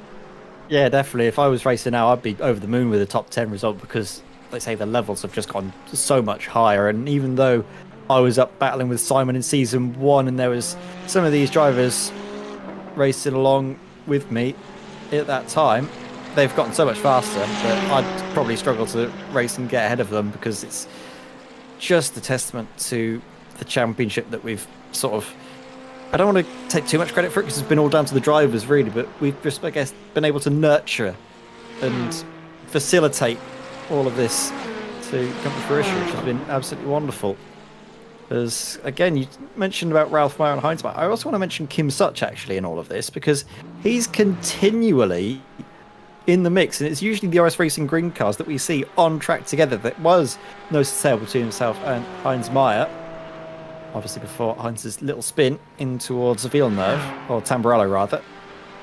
But they're also evenly matched. It's just so good to see them all battling together, and the inter-team battles are probably my favourite ones out there, so it's good to see Orris properly battling away and giving us some good entertainment. But entertainment is certainly going to be the order of day out in front, because James Holman and Lewis Ward, that gap's underneath half a second. Well, that's it. It's getting smaller and smaller at the front of the field. But there are a bunch of drivers that have continually improved. And again, it's one of those championships that sort of provides that platform for it. You know, we've got such a friendly community here and a big spread in pace. You know, there's drivers from all walks of life, whether they be pretty much professional drivers here on iRacing to drivers that have only been doing it for a matter of a month or so. You know, it's really lovely to see, and everybody is treated equal in this series and everyone gets on. There's no massive egos or anything that cause any problems or anything like that. Everyone just has a really good time. Simon Povey was actually telling me that after last week, when Lewis was pretty much confirmed as champion, he was actually having to tell him off for being too humble, because Lewis is a lovely bloke, and you can't be angry at him for being fast. He's one of those guys that just is quick, and you can't hold it against him. You know, you can't be angry at him for it and be like, oh, for God's sake, it's him again, because he's just so good at it. But such a lovely lad at the same time, and now obviously double champion here in the Sim Racing Magazine GT4 Challenge. And can you believe it, Ed, that he's going to have won the championship? If he doesn't win this race, he's going to have won the championship with just one race victory. And there's other drivers out there that have got 2 and 3 wins apiece. It's remarkable. Yeah, I mean, 3 wins is what we're seeing from the driver ahead of him, isn't it? James Holt. You talk about the different drivers that we've had in this championship. I mean, it's great to have someone with real-life experience, isn't it? The Legends racer, James Holman, really using that real-life on-track experience, and it translates into the sim brilliantly. As you can see here in Imola, he's just trying to manage and control the race, which I don't think you do too much of in Legends racing, because it's pretty bonkers. You don't really have time to do any of this sort of race management and planning, do you? Oh, it's absolutely nuts. You have to be slightly insane mentally to drive Legends in the first place, but to do it with 26 other lunatics on the circuit as well is just unbelievable. I'm the presenter and the sort of TV host, so to speak, for the Legends Cars UK National Championship. I can never get the championship title in the right order, but basically I'm their TV host for the year and presenter, and get to attend their races. I'll be going to Snetterton with them in a couple of weeks' time.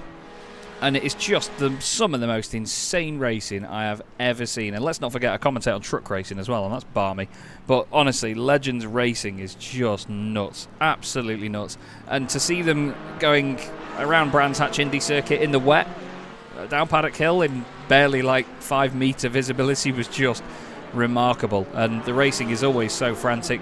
They've got bumper bars on them simply for the fact that they just bump draft each other constantly, because the slipstream in them is just stupidly powerful, because they're so tiny. They all run on Yamaha motorbike engines, and James is very well versed in those. He's raced in the European Championships as well, and raced all over Europe in that, and he's used to small, light, little squirty cars like this Porsche that he's in right now. And obviously to have that real life credential, and for Lewis Ward to be racing against him, you know, it's great to see that the talent can transfer over from the real world into the sim for James, but it's also great to see that, you know, in a similar environment, these great sim racers like Lewis Ward can keep with someone that knows the techniques in the real world and has been able to bring it over. It's just a wonderful blurring of the grey line between sim and real life. Big news in the race. Do you know, Chaz, what the gap was between Callum Brandt and Christian Cerruti before this last round of pit stops? No, but do you? It was about 9 seconds. Now, that gap has been slashed down to just 1. Unbelievable. So Callum Brandt has really pulled the rabbit out under the hat. It's been a 5-second shorter pit stop. But the time in clear air has worked out brilliantly for Callum. He's just been putting in fast lap after fast lap. And it seems that Christian just hasn't had an answer for him. While Christian did try and pit away from Niels Cora and Dan McCauley to get that clear air, it's not really worked out for him. As into the pits comes James Holman. Release Lewis Ward. Basically, James saying, right, stuff this. I'm not going to be giving you any more slipstream, any more tow to help you out. I'm coming in. I'm getting my fresh air, clear air on track. Not a soul to be seen head or behind. Oh, I say that Except as John Barnes emerges from behind the wall, but I don't think John is going to... Never mind. John Barnes is going to go for it here, and this is going to really throw a banner in the works for James. That is going to quote David Addison a long time ago, that's going to go down like a cup of cold sick with James Holman, that one. And he's, well, very clearly not happy to sit behind John. He says, thank you, I'll have that back, cheers. Through he goes in the Porsche, and you could see that John wasn't going to fight that one. He knew that wasn't really his bag, that one. He knows that RD SimSport are in the championship fight, and sure, a lot of people would love to see them battle hard, but at the same time, it's all with great respect that John Barnes says, after you, sunshine, off you go. So, Lewis Ward then leads this race, car 1, P1 in the championship, and now he's won more than one championship. He's now two-time champion with one race win for car 1, P1. I don't know how many more times I could say the number 1. Well, there's 11 minutes left. There you go. We can go for that. But still. There we go. All the ones, as Lewis Ward is the one to watch as he comes into the pits. And we'll look to see where he is in relation to James Holman. Dominic Brennan, interestingly, follows him in. Maybe trying to see if he can short fuel it and get in behind Lewis Ward and then save fuel. Stick with him till the end. Niels Cora, again, carrying on. Saved fuel earlier on and is continuing that tradition as we approach the final 10 minutes here as the sun begins to set in Imola. It's beautiful conditions at the moment. That golden light shining through the Emilia-Romagna region of Italy as the drivers now complete their final stops. Lewis Ward gets going. Dan McCauley and Dominic Brennan will get going as well. There goes Dominic. There is Dan. A bit of a longer stop for him. 15.7 seconds, 14.9 for Lewis Ward. Whereas James Holman, there he is past Dominic Brennan. Is he going to go past Lewis Ward? I don't think he will from that sort of distance. No, Lewis Ward stays in front. And his pit stop was only 0.7 of a second shorter. But he manages to hold on to a theoretical race lead here. We'll have to see what Niels Cora can do.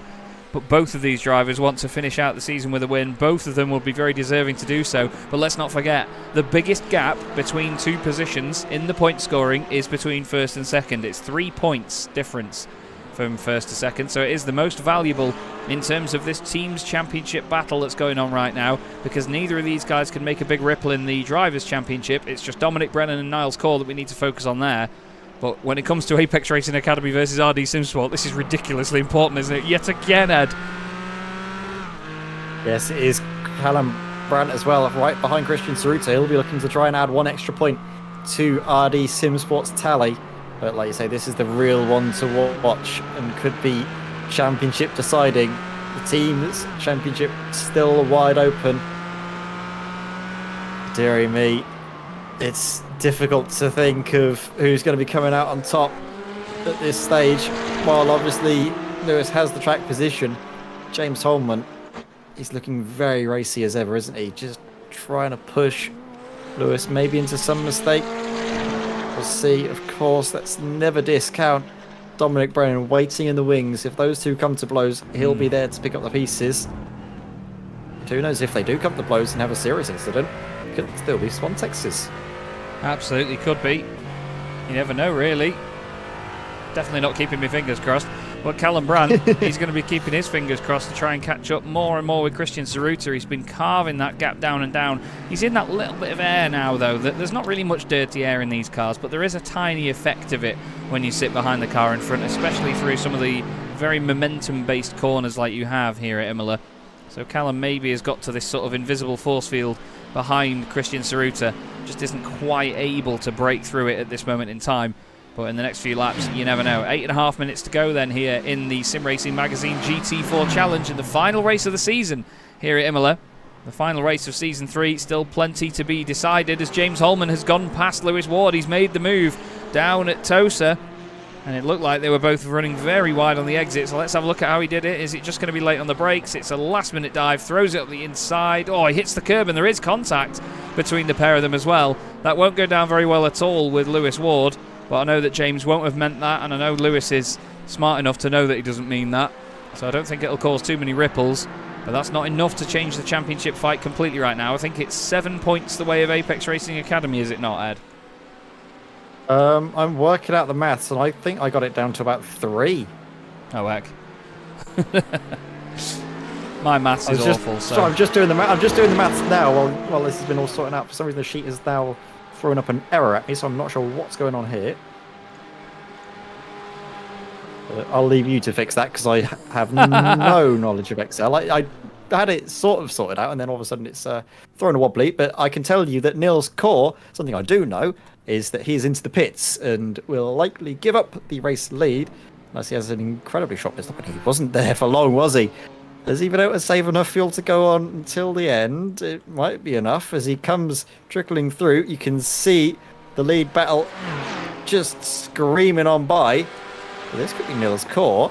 And for the championship, for second place, he's currently ahead of Dominic Brennan. He absolutely is. Yeah, Dominic weaving around behind him to try and find a way through. But this is literally going to be the championship fight for second place now on track. This is exactly what we wanted to see. And this is going to be very, very close between these guys. Two very, very different cars. Two drivers that have had their own ups and downs all season. Dominic Brennan in the Spontex CDM Esports Scourers McLaren, currently on his way to, well, not another podium in this case, unfortunately for him, but he's had so far 4 podium finishes this season. Finds himself on 154 points after getting pole position for this round of the championship. He moved up to 155. The guy ahead of him, the German Niels Core, didn't make many friends in the first round of the championship, but showed he was a lovely guy, spoke to everybody about it, and from then on has really knuckled down and has been the only one to really stay floating up there in second place in the overall championship standings. He too has 4 podium appearances. He and Dominic with 2 third places and 2 second places apiece. And now they go head to head on the circuit once again. Chaz, I need you just to quickly look at the spreadsheet because it is dramatic, to say the least, in the team's championship. It's currently going to be Apex Racing Academy by 1 point. Now, where could this point come from? Well, we're looking at it right now. Callum Brandt in behind Christian Tsuruta. If he can get this position made, James Holman can hold on. In the next 5 minutes, they will be tied on points. And by virtue of race victories, 2 for Callum Brandt, 3 for James Holman, what would be 4 as well? RD Simsport. It would be 4 for James Holman, you're right. But if Lewis Ward gets ahead of James Holman, then Apex would gain 3 points on them. So Callum Brandt would need to then gain at least 2 more positions. So it's really down to whether Lewis gets ahead of James or whether Callum, I mean, if I'm being honest, no disrespect to Christian, when Callum Brandt gets ahead of Christian Tsuruta, because he is so determined right now. He is unbelievably determined to go through. This is just amazing. This is absolutely amazing. I would not count out Christian Tsuruta. He's been part of some amazing defensive drives. We saw it at the start of the season at Mid-Ohio when he was excellent tussle. I think it was between himself and Nils Core, actually, that really sort of was a sign of things to come, I think, for those drivers, their pace over the course of the season and what we'd see them develop into. Already, though, the attitude of Christian Tsuruta is one of hard defence, and Callum Brandt will need to have his work cut out for him if he wants to take that all-important point. I'm not sure if he's even aware that this is going to be a championship deciding point. It's difficult to know in the cars. You won't obviously have the same spreadsheet that we have being refreshed constantly, giving them that information unless they have a driver that's out of the car doing it for them, which they don't. No. So Callum Brandt just has to push as hard as he can and hope that it'll be enough. Little does he know it will be if James can hang on. And again, it's getting ever so close, because look at Lewis Ward now. He's going to be almost pushing him in towards the first corner. Absolutely, 3.5 minutes to go, which means this lap and one more at Imola and in this entire championship here in the Sim Racing Magazine GT4 Challenge. Thanks as always to our great sponsors, Orris Digital, Crockery Direct, Blinds to Go, Derbyshire Holiday Homes and Mydas Simulations, for being a part of what is another epic season that is coming right down to the wire, not just in terms of the team's championship with these guys, but second place in the drivers' championship with these guys as well. Then you've got another battle further back. Dan McCauley looks pretty safe in 5th position, so long as he keeps it on the black stuff. And Christian Saruta, well, he is the stopping block between RD Simsport and the team's championship as of right now. Rob Sharp, as in, well, for some reason, having to come back into the pits. Sorry, not Christopher Smith. I was reading one position back. Callum Brandt looking down the inside of Christian Saruta. I'm all over the place here, Ed. My head's absolutely gone, trying to figure out what's going to happen and when, waiting with my finger on the trigger to click on whatever we need to look at in the blink of an eye. There is literally 2.5 minutes left. One more lap after this here at Imola and in this championship. Unreal. It could even be a move in Spiritello. There's a good run out of the corner by Callum Brandt. He's going to be around the outside through this right-hander, then to the left-hander. He sits back and he's just going to be filling the mirrors all the way through Akamarai, trying to force a mistake. It's an easy corner to make it. If you just run a little bit too wide of the mark on the way in, you can have a huge slide, but it seems to be measured at the moment for Christian Saruta. Again, rear mirrors full of Mercedes as Callum Brandt piles on the pressure. Just 1.5 laps remaining. Christian to hang on and become Apex Racing Academy's favourite driver out on the circuit, but obviously Lewis Ward and Dan McCauley. Deary me. Obviously James Holman just has to hang on for one more lap as well. He gets the white flag this time by. He's done all he can do, and it's going to be out of his hands, unfortunately. Even if he does win the race, it still might not be enough for RD Simsport in this team's championship. Callum Brandt, though, he's close as ever in towards the two Rivazzas and pushing all the way now down in towards Tamburello. Is he going to go for the move, Chaz?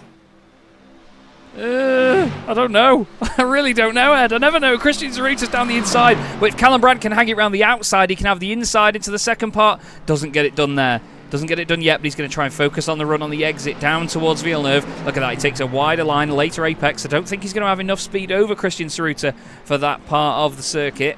He doesn't. Certainly doesn't here. Is it going to be a dive down the inside into Tosa? I really hope not, in a way, because it's a very messy part of the circuit to overtake.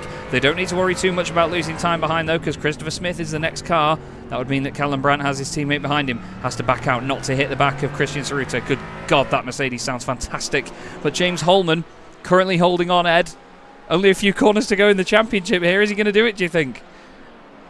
He's going to be crossing his fingers, crossing everything that Callum Brandt could do this. But look at the run now out of the, possibly in towards the two Rivazzas. This could all change. This could be the championship already sealed here. As look at that dipping two wheels onto the grass. Lewis Ward now looks to the outside. James Holman having to defend for the race lead, for the championship potentially. RD Simsport, Apex Racing Academy, and it is the Apex Racing Academy driver of Lewis Ward who blinks first, backs out, settles for second place. James Holman will win 4 races in the 3rd season of the SRM GT4 Challenge, but eyes will then shift to Callum Brandt and Christian Saruta. And Callum Brandt, he's too far back to make the move. He absolutely is. Callum Brandt is not going to be close enough here, and into the final couple of corners into Rivazza. Christian Saruta's just going to sit in front of his Mercedes driving colleague. Niles Corus finished in 3rd and claims 2nd in the Drivers' Championship over Dominic Brennan. Dan McCauley finishes 5th. Christian Saruta is going to cross the line in 6th. A heroic effort by Callum Brandt, it has to be said. But that means that not only is Lewis Ward the Drivers' Champion in the Sim Racing Magazine GT4 Challenge, but Apex Racing Academy clinch the team's championship by 1 single point here at Imola. Absolutely remarkable stuff yet again, Ed. I love this championship, man. It's brilliant. And yet again, Teams Championship close as ever between RD Simsport and Apex Racing Academy. These teams know really how to put on a show. That was some race, and we actually lost sight of the battle for second place in the overall drivers' standings, but it was Niels Kaur that was able to hang on ahead of Dominic Brennan. Dom obviously made it close with an extra point in qualifying, but Niels Kaur, just through amazing strategy, it looked like he was miles back and having to settle for fourth place at best, all of a sudden came through for the podium. Brilliant drive there, and it's still going on. Ralph Meyer in 19th. Honestly, And Heinz what a Meyer. way to round out the season. Heinz Meyer, Ralph Meyer, across the line. Formation flying for Orris Racing over the line. Green, green, and purple. Love that. You couldn't make it up, could you? And what a great, great season, it has to be said, from James Holman. His fourth race victory of the season in that Porsche, the most winningest driver in the championship this year. That was just remarkable yet again from him. He turned up last minute and just cracked on with it. He really is an outstanding, shining talent. And Lewis Ward takes his second championship tonight after qualifying. And him and Dan McCauley are now teams champions. They came so close last season after a frantic battle with RD Simsport, and this time they have done it. And hats off to RD Simsport as well, because boy oh boy did they give them a fantastic run to the end as well. There are the guys now forming up for a picture. Huge credit. I just want to say to Callum Brown, obviously, like you said, Chaz, before we went live, that he wasn't feeling at all well and he might be sitting out this race. I was incredibly surprised to see him actually out on the circuit for practice the last few stages, and thought, hope he's doing all right and he's not going to put himself too out of shape just for this. But I tell you what, that was an amazing drive. Full fitness or not, he still gave us one of the classic Callum Brandt drives, wasn't it? A little bit of hardship at the start, fought back brilliantly, and then in those last few stages, just pure adrenaline, pure entertainment. Sadly, it wasn't to be, but again, hats off to RD Simsport, and of course Apex Racing Academy. What a performance by the pair of them, Lewis Ward and Dan McCauley. Dan, who, let's not forget, has been walking wounded for most of this season in one shape or another. BMX related injuries plaguing him for most of the season, but still great for him to get those results. Him and Lewis Ward doing the business. Didn't necessarily have the most electrifying of results when you look at their numbers, but it's just the consistency that's really helped them out. Look at this, like RD Simsport here and Boosted Motorsport all together on the circuit. Flying formation for the RD Simsport cars. Great to see them all together like this, and they're all just cruising back in after a hard job this season. And like I say, 1 point between them and Apex Racing Academy. RD Simsport 2 and 3 as well, filling the roster. And thank you to Rob and his guys for giving us such great entertainment in many factors with his great, great roster of drivers. And James Holman getting a well done from all the guys. There's so many of them making their way to the grid. I'm not quite sure who's going to be taking pictures where, but they're all just having fun, or John Roberts was having fun until he ploughed it into the pit wall, doing some donuts and burnouts, and now Tom Weston's getting involved. That was almost Tokyo Drift-esque, that was. But boy, that was another absolute corker of a race, of a championship, all sorts. Amazing fun, really amazing fun. James Holman takes his fourth race win of the season. Like I've said, the most winningest driver, yes, that's a real word, winningest driver of the championship this time round. Lewis Ward finishes second, and on this evening claims his second title here in the Sim Racing Magazine GT4 Challenge. Third place going the way of Niles Kaur after that final fantastic pit stop puts him ahead of Dominic Brennan and gives him second overall in the championship. Dominic coming home in third place. Dan McCauley finishes fifth in the race, another strong result for Dan, and that helps wrap up the team's championship for them. He finishes ahead of Christian Saruta, who also had a really strong season in his first appearance in the championship, just ahead of Callum Brandt next up. Not a clue why the music has stopped playing there. That's really weird. My Spotify's been doing this recently, actually, you know, when I'm playing on Spotify, and I've got Discord as well.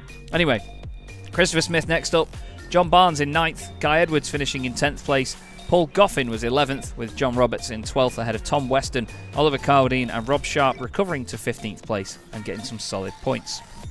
Rob Sutherland then finished in 16th place ahead of Kim Such, and then the first of the Mayers. There's one way that they're not together, actually, Ed. 18th, and then on the next page was Ralph Mayer in 19th. That's the only way we can separate them.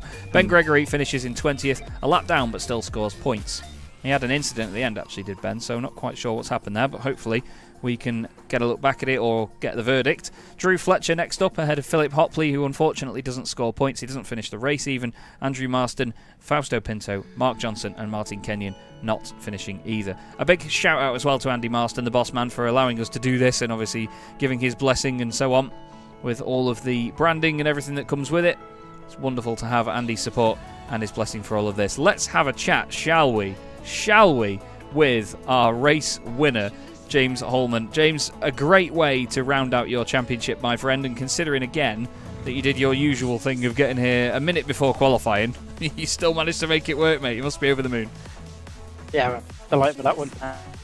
I overfueled myself by a lap, and I wasn't sure whether it was going to go 32 or 33. I just had to err on the side of caution, but so I had to do when Lewis came out in front of me, and look, the only way we were going to win the team's championship at that stage was if I had a quick send on him and he left the gap, and yeah, I just had to go for it. And yeah, it was a little bit door to door, but it was a pretty clean move. It was just one of those. But yeah, mega delighted with the race. I was cruising in the first stint. I wasn't sure what was going on in terms of strategy, and then I just tried to open this taps a little bit and then short field very, very slightly in the second. Try and get away, but Lewis was, as usual, with rapid self, and he clung onto the back, but thankfully we managed to discard everyone else. And like I say, I knew I was in a little bit of trouble possibly coming into the pits, because even though the Porsche doesn't drink its fuel quite that much, I thought Lewis might have done enough to get out in front and jump me, and that was the case. But no, I'm delighted, and I would say it's four wins for the season, the most out of any driver. Obviously, championship wise, it was a bit of a disaster. I had to miss the first round, and then obviously last week's debacle as well. So with what's running in second, so yeah, it's a shame. I think we obviously lost the team's championship because of my internet last week. But congratulations to Apex, they deserved it. They didn't have any mechanical faults, and they've driven, and especially for Lewis, congratulations to him to win the championship. He's been fantastically consistent, great competitor, and I look forward to hopefully battling him again next season. Well, so do we, James. I mean, you've been a fantastic addition to the grid, and again, RD Simsport have brought a great list of guys to the championship, great teams, awesome lineups, and again, to have it just separated by 1 point, it just shows the calibre of the championship and also how fickle these things can be. But at the same time, we want to thank you for being such an entertaining driver out there, and even with how exciting it is watching how late you turn up to the sessions as well last minute, it's always great entertainment, to be fair. I was going to ask if you were planning on coming back for another season, but it sounds like that would be the case, would it? Yeah, I've absolutely enjoyed myself immensely these past 9 weeks in my case. I did enjoy myself last week. I was miserable for a couple of days after what happened last week, but yeah, no, I've really enjoyed myself. Thank you to yourself and Ed for putting on a great broadcast and commentary. I always enjoy watching them back, and yeah, for everything that you do for us. And yeah, no, I would say hopefully next year I can come back, and hopefully I can complement wins with a few podiums like Lewis has done, and then hopefully the championship will be a different way round. Qualifying was a challenge. My internet actually dropped on my first lap as well, so I got booted out the session, so I only had 3 laps in the end to actually get the job done, which so I was happy to be third in the end. Well, James, we'll do some pre-season. We'll get you onto championship winning pace soon. Don't worry. We'll get some practice in pre-season. Yeah. You won it in season 1, didn't you, Ed? Yeah, funny. No. I don't know whether that was meant as a dig or not, but that was hilarious. It wasn't meant as a dig, actually. It was a genuine question because I wasn't sure. All I hear is about the 3 in a row. So I thought normally when you do 3 in a row, you should win a championship. But yeah, you and me both, mate. You and me both should think that. Yeah. Me and Ed have the distinct pleasure of having 3 in a row and yet not winning a damn thing at the end of the season. So that's because we were both up against 2 immense drivers. Me and Simon, who was there for every race, and you with Lewis. That didn't really work out for us. Maybe next season. Yeah, maybe next season. I will see how it goes. Hopefully, it'd be nice if we can get you out as well, Ed. That'd be good. Well, I don't know about that one. Come on. You can commentate and drive at the same time. If Chaz will allow it, maybe. We'll have some words, boys. Well, thank you very much, though, James. Absolute pleasure as always, mate. Any final thanks you'd like to give before you go? Yeah, my mum's immensely enjoyed the 9 weeks that I've done, so she's gonna be lost without a Tuesday fix of SRM GT4. So hello to her, and obviously thanks to my family for letting me out. Obviously, final thanks to you guys and to my team as well. Cal, I don't know how he did that tonight. He was literally off his sick bed, and now fair play to him. And Chris and Guy had a great season. Rob really picked up the points as the season went on, so I think he's had a good finish in the end. And yeah, everyone watching in the team, and yeah, it's been a good season, and look forward to the next one. So do we, James. Thank you very much for taking part, mate, and we will see you again soon. Cheers. Take care, mate. Cheers. Bye-bye. Lovely bloke, James Holman, and like I said, Ed, I meant every word of that. A fantastic addition to the championship, and comes away with the most wins this season as well. It's the golden boot, so to speak. Yeah, he's one driver really to watch. It's similar sort of Callum Brandt case, isn't it? He was the breakout driver of season 2. James Holman, this time for us, seems what breakout driver of season 3. I wonder who else they'll manage to dig out from the woodwork in RD Sim Sport to get up and really take the championship by storm in season 4.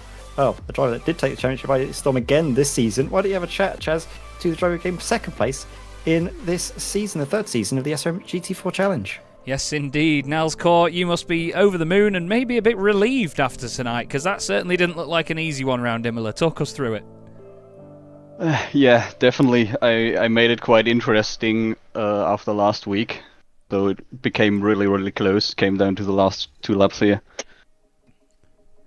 Well, what was it like around this sort of circuit with the BMW? Because we know that it's got a few weak points, so to speak, and it didn't look the most comfortable around here. What was the sort of best and worst parts of it here? I think it was fairly good to drive, but I definitely felt like I was a bit down on pace compared to the McLarens. But on the other hand, the McLaren was also just burning fuel like crazy. Yeah. So I decided from the beginning to just try what I did last week. And just not mess up the pit stop this time, and it seems to have worked out in the end. Well, absolutely. I mean, you come away as second place in the championship, the highest place that we've ever seen a BMW finish in the championship as well, and it's obviously been a fantastic addition to have you along. And what's been your sort of highlights of the season so far, or, well, now it's finished, I suppose? Well, I would say Spa was definitely a highlight for me. That was quite a nice race, and this one as well. This one was definitely the most exciting one, with the championship playing out on the last 2 laps there. That was quite exciting. Well, it's been fantastic to have you along, Niles. You've been a great addition to the series, and we've had a lot of wonderful new drivers come in this season, but to see you right up there challenging our best guys at the top has been awesome fun. Is there any chance that you'd be back for another season if we go for season 4? I'm definitely gonna do it, I think. Well, we would absolutely welcome that, Niles, and we would hope to see the BMW back as well, the gorgeous Chicane Online Racing BMW. Is there anyone you'd like to give a thanks to before we let you go tonight? Well, first of all, I would obviously like to thank you for the broadcast and hosting the league itself. Probably the league so far that I enjoyed the most. That's lovely to hear. And then, as always, I would just like to shout out my team, and also Thomas, who has mostly been watching the streams as well. He absolutely has, yeah. Thomas F in the YouTube chat has been a real star and sticking around and making sure he supports his team. Thank you very much for the kind words, though, Niall. It really, really does mean a lot, and we're really glad that you've enjoyed the championship, and look forward to hopefully seeing you again in future. But for now, enjoy your Tuesday evenings off. Thank you very much. Cheers. Well, there you go, Ed. Niles Court, what a boy. It's just lovely to hear, very heartwarming. I'm almost lost for words, to know that the drivers enjoy the championship so much, while it can be so intense. And at the end of the day, it's still competition, it's still racing. It can be very emotional in a positive and negative way. But Niles has really enjoyed himself out there, and what a job he's done in that Beamer, second in the championship. That's no easy feat. Yeah, it really is on a car that I certainly wouldn't want to be behind the wheel of. It's just, like you say, an absolute barge, a boat at times, and it's not pleasant, but it's good to see that Niels Gore can use the strengths of it to his advantage. Obviously, great in a straight line, and also didn't seem to be too bad on the curbs either. So it was great to see him out there. But another driver that I'm not sure if he was expecting to have this big of an impact on the Teams Championship was Christian Saruta, who joins us in the comments box. And Christian, that was one heck of a race for you. You were right in the thick of pretty much all of the action from the green flag to the checkered. Just talk us through the race from your perspective. Or not. If Christian is there, unfortunately not. So we'll have to say him we back don't in the have pool. Christian Saruta. We'll send him back to the waiting room and bring in this man, Dan McCauley, for a word with Chaz. Absolutely. Dan, you've been one of the stars of the interviews this season and one final one to round it out. What a great final race for you. A top 5, strong points to the Teams Championship and clinching said Teams Championship as well with Lewis. You must be over the moon. Oh, I'm absolutely buzzing. It was definitely nail-biting. I have to say, I didn't pass maths at school, and that totally was proven in the race, because I thought it totally depended on Callum and Christian in the last lap, but I think we had just enough points that it wouldn't have made much of a difference, so no, can relax now. That was a stressful hour. I was going to say probably a stressful season as well, because I mean you've definitely had the highs and lows of it, a pole position and obviously spins on the first lap here and there, and it's one of those championships that even though we've not got a series that goes across the whole year, it doesn't span an entire 12 months or 9 months like a lot of series do. We've got 10 rounds in a short space of time. It can still take its toll quite quickly, can't it? And there's a lot to do. Oh, 100%. The cars are so close to each other with BOP, and it varies so much from track to track. You really do get punished for every little mistake, so it's such a taxing sort of series, because you're mentally thinking about the strategy, because everyone does something different every race.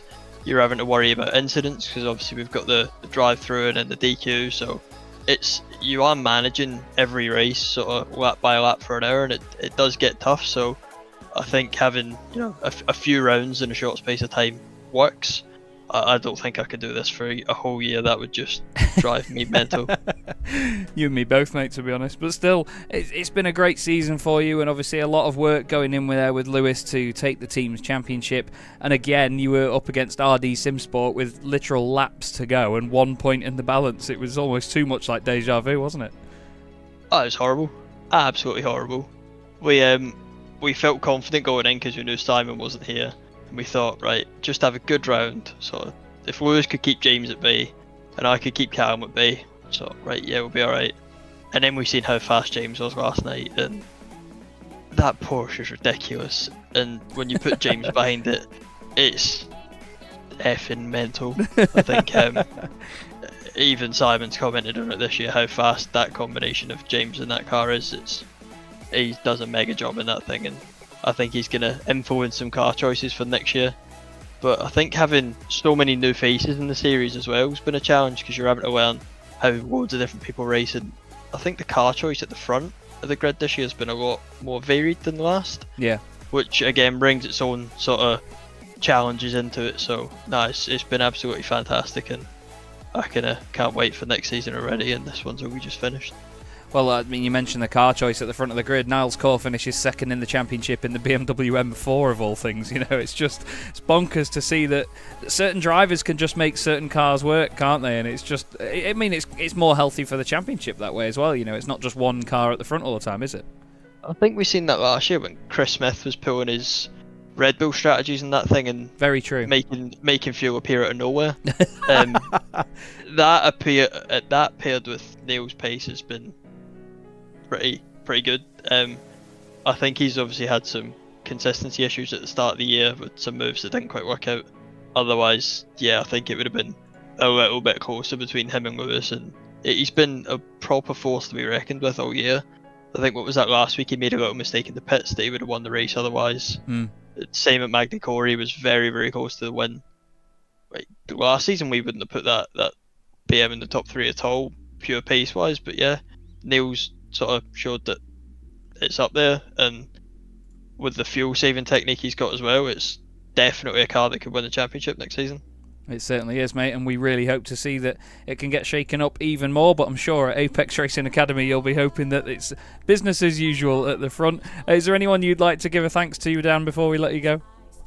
Huge shout out to Orris to win this championship twice now is mega, and now for us to actually get the teams is pretty good. I missed the round, so he had to put the whole weight of the team on his back, and I think he's done that pretty well. So yeah, huge shout out to him, shout out to the rest of the guys at Apex, and then just a big thanks to both of you for commentating it and Andy for organising it. It is a great series, and I think it's shown by the amount of people that retains. To have 26 people on the grid for the last race of the season is more than what most series get, and yeah, sort of testament to how good it's ran. Well, thank you very much, Dan. It really means a lot to hear that, mate. And of course, well done for a great season yourself as well, and well done to Apex Racing Academy on the Teams Championship. We look forward to seeing you next time round, mate. Have a good evening. See you in a bit. Ciao. Cheers. Well, it clearly means a lot, Ed, to win the Teams Championship, and I think it means even more to Dan and to Lewis for the fact that they came so close last season as well. They really needed to put that one to bed and get that sort of monkey off their back, so to speak. Yeah, it is, and it's a sign that maybe fortune will start to favour them in the future. They were bitterly unlucky and unfortunate last season to miss out by the slimmest of margins, but here it was all down to, was it just a 1.1 position, Callum Brandt chasing down Christian Saruta. But again, it just shows that how much the drivers love this championship, is that we were even able to get Callum Brandt out off of death's door, from what it sounded like, wasn't he? He was that unwell, to get him back out into the car to race here. Hopefully he's not put himself too far back in his recovery after tonight, but still, it was a great evening, and obviously a brilliant championship from start to finish. So many excellent storylines, but the underlying theme has been Lewis Ward's continual presence up at the front of the field, and he's got his reward with the championship.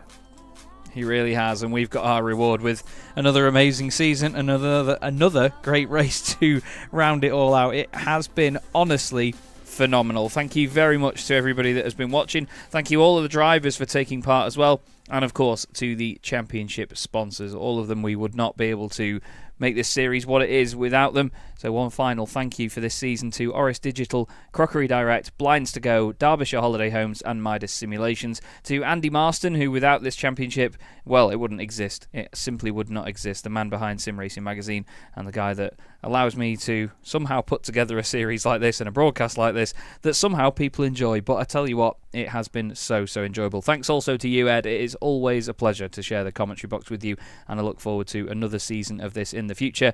The Sim Racing Magazine GT4 Challenge will return, everybody. You can bet your bottom dollar on that. Season 4 will be announced in due course. No definite dates or anything on it yet. We will have more special events as well with Sim Racing Magazine in partnership with Chaz Draycott Media, so keep your eyes out on all social media platforms for all of that. But that is unfortunately all we have time for tonight and for this season as well. From me, Chaz Draycott, and Ed May, and from the Sim Racing Magazine GT4 Challenge, have a good evening, everyone. We'll see you again soon.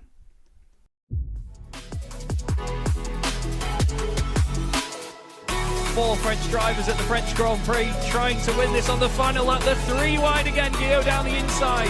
Guillaume moves across, they're both in front of Milan and Pouget. Before you know it, we find ourselves here in the very final race of the competition. And then they see truck racing and they think, this is crazy. You know, these are 5-ton machines, 1,200 horsepower brake. Oh, look at that switchback. Oh, he's been moved and a terrific show off.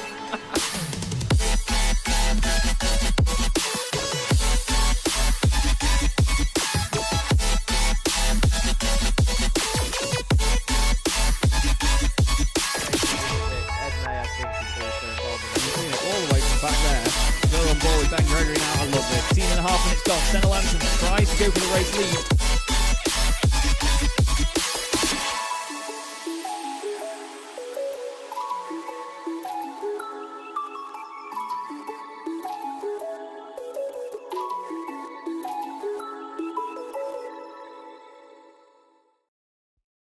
Racing isn't easy, but experiencing it is. iRacing puts you in the driver's seat with the industry's leading sim racing game. Drive on laser scan replicas of the greatest racing circuits from around the world. Go head to head against other drivers chosen by skill-based matchmaking to ensure competitive racing at every level. Compete across all your favorite series. In officially licensed cars engineered to deliver the most accurate driving experience possible.